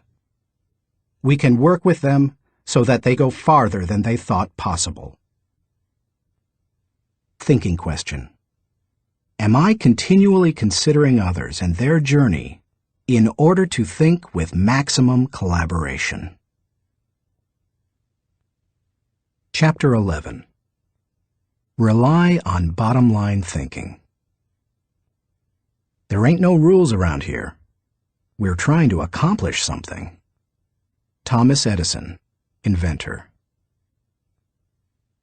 How do you figure out the bottom line for your organization, business, department, team, or group? In many businesses, the bottom line is literally the bottom line. Profit determines whether you are succeeding, but dollar should not always be the primary measure of success. Would you measure the ultimate success of your family by how much money you had at the end of the month or year? And if you run a non-profit or volunteer organization, how would you know whether you were performing at your highest potential? How do you think bottom line in that situation? A non-profit's bottom line. Frances Hesselbein had to ask herself exactly that question in 1976, when she became the National Executive Director of the Girl Scouts of America. When she first got involved with the Girl Scouts, running the organization was the last thing she expected. She and her husband John were partners in Hesselbein Studios, a small family business that filmed television commercials and promotional films. She wrote the scripts, and he made the films. In the early 1950s, she was recruited as a volunteer troop leader at the Second Presbyterian Church in Johnstown, Pennsylvania. Even that was unusual, since she had a son and no daughters. But she agreed to do it on a temporary basis. She must have loved it, because she led the troop for 9 years. In time, she became council president and a member of the national board. Then she served as executive director of the Tallis Rock Girl Scout Council, a full-time paid position. By the time she took the job as CEO of the national organization, the Girl Scouts was in trouble. The organization lacked direction. Teenage girls were losing interest in scouting, and it was becoming increasingly difficult to recruit adult volunteers, especially with greater numbers of women entering the workforce. Meanwhile, the Boy Scouts was considering opening itself to girls. Hesselbein desperately needed to bring the organization back to the bottom line. We kept asking ourselves very simple questions, she says. What is our business? Who is our customer? And what does the customer consider value? If you're the Girl Scouts, IBM, or AT&T, you have to manage for a mission. Hesselbein's focus on mission enabled her to identify the Girl Scouts' bottom line. We really are here for one reason: to help a girl reach her highest potential. More than any one thing, that made the difference. Because when you are clear about your mission, corporate goals and operating objectives flow from it. Once she figured out her bottom line, she was able to create a strategy to try to achieve it. She started by reorganizing the national staff. Then she created a planning system to be used by each of the 350 regional councils. And she introduced management training to the organization. Hesselbein didn't restrict herself to changes in leadership and organization. In the 1960s and 70s, the country had changed, and so had its girls. But the Girl Scouts hadn't. Hesselbein tackled that issue too. The organization made its activities more relevant to the current culture, giving greater opportunities for use of computers, for example, rather than hosting a party. She also sought out minority participation, created bilingual materials, and reached out to low-income households. If helping girls reach their highest potential was the group's bottom line, then why not be more aggressive helping girls who traditionally have fewer opportunities? The strategy worked beautifully. Minority participation in the Girl Scouts tripled. In 1990, Hesselbein left the Girl Scouts after making it a first-class organization. She went on to become the founding president and CEO of the Peter F. Drucker Foundation for Nonprofit Management, and now serves as chairman of its board of governors. And in 1998, she was awarded the Presidential Medal of Freedom. President Clinton said of Hesselbein during the ceremony at the White House, She has shared her remarkable recipe for inclusion and excellence with countless organizations whose bottom line is measured not in dollars, but in changed lives. He couldn't have said it better. Why you should enjoy the return of bottom-line thinking. If you're accustomed to thinking of the bottom line only as it relates to financial matters, then you may be missing some things crucial to you and your organization. Instead, think of the bottom line as the end, the takeaway, the desired result. Every activity has its own unique bottom line. If you have a job, your work has a bottom line. If you serve in your church, your activity has a bottom line. So does your effort as a parent or spouse, if you are one. As you explore the concept of bottom-line thinking, recognize that it can help you in many ways.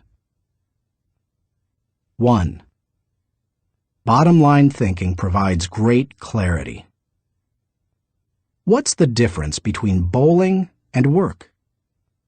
When bowling, it takes only 3 seconds to know how you've done. That's one reason people love sports so much. There's no waiting and no guessing about the outcome. Bottom-line thinking makes it possible for you to measure outcomes more quickly and easily. It gives you a benchmark by which to measure activity. It can be used as a focused way of ensuring that all your little activities are purposeful and line up to achieve a larger goal. 2. Bottom-line thinking helps you assess every situation. When you know your bottom line, it becomes much easier to know how you're doing in any given area. When Frances Hesselbein began running the Girl Scouts, for example, she measured everything against the organization's goal of helping a girl reach her highest potential. From the organization's management structure, which she changed from a hierarchy to a hub, down to what badges the girls could earn. There's no better measurement tool than the bottom line. 3. Bottom-line thinking helps you make the best decisions. Decisions become much easier when you know your bottom line. When the Girl Scouts were struggling in the 1970s, outside organizations tried to convince its members to become women's rights activists or door-to-door canvassers. But under Hesselbein, it became easy for the Girl Scouts to say no. It knew its bottom line, and it wanted to pursue its goals with focus and fervency. 4. Bottom-line thinking generates high morale. When you know the bottom line and you go after it, you greatly increase your odds of winning. And nothing generates high morale like winning. How do you describe sports teams that win the championship? Or company divisions that achieve their goals? Or volunteers who achieve their mission? They're excited. Hitting the target feels exhilarating, and you can hit it only if you know what it is. 5. Bottom-line thinking ensures your future. If you want to be successful tomorrow, you need to think bottom line today. That's what Frances Hesselbein did, and she turned the Girl Scouts around. Look at any successful, lasting company, and you'll find leaders who know their bottom line.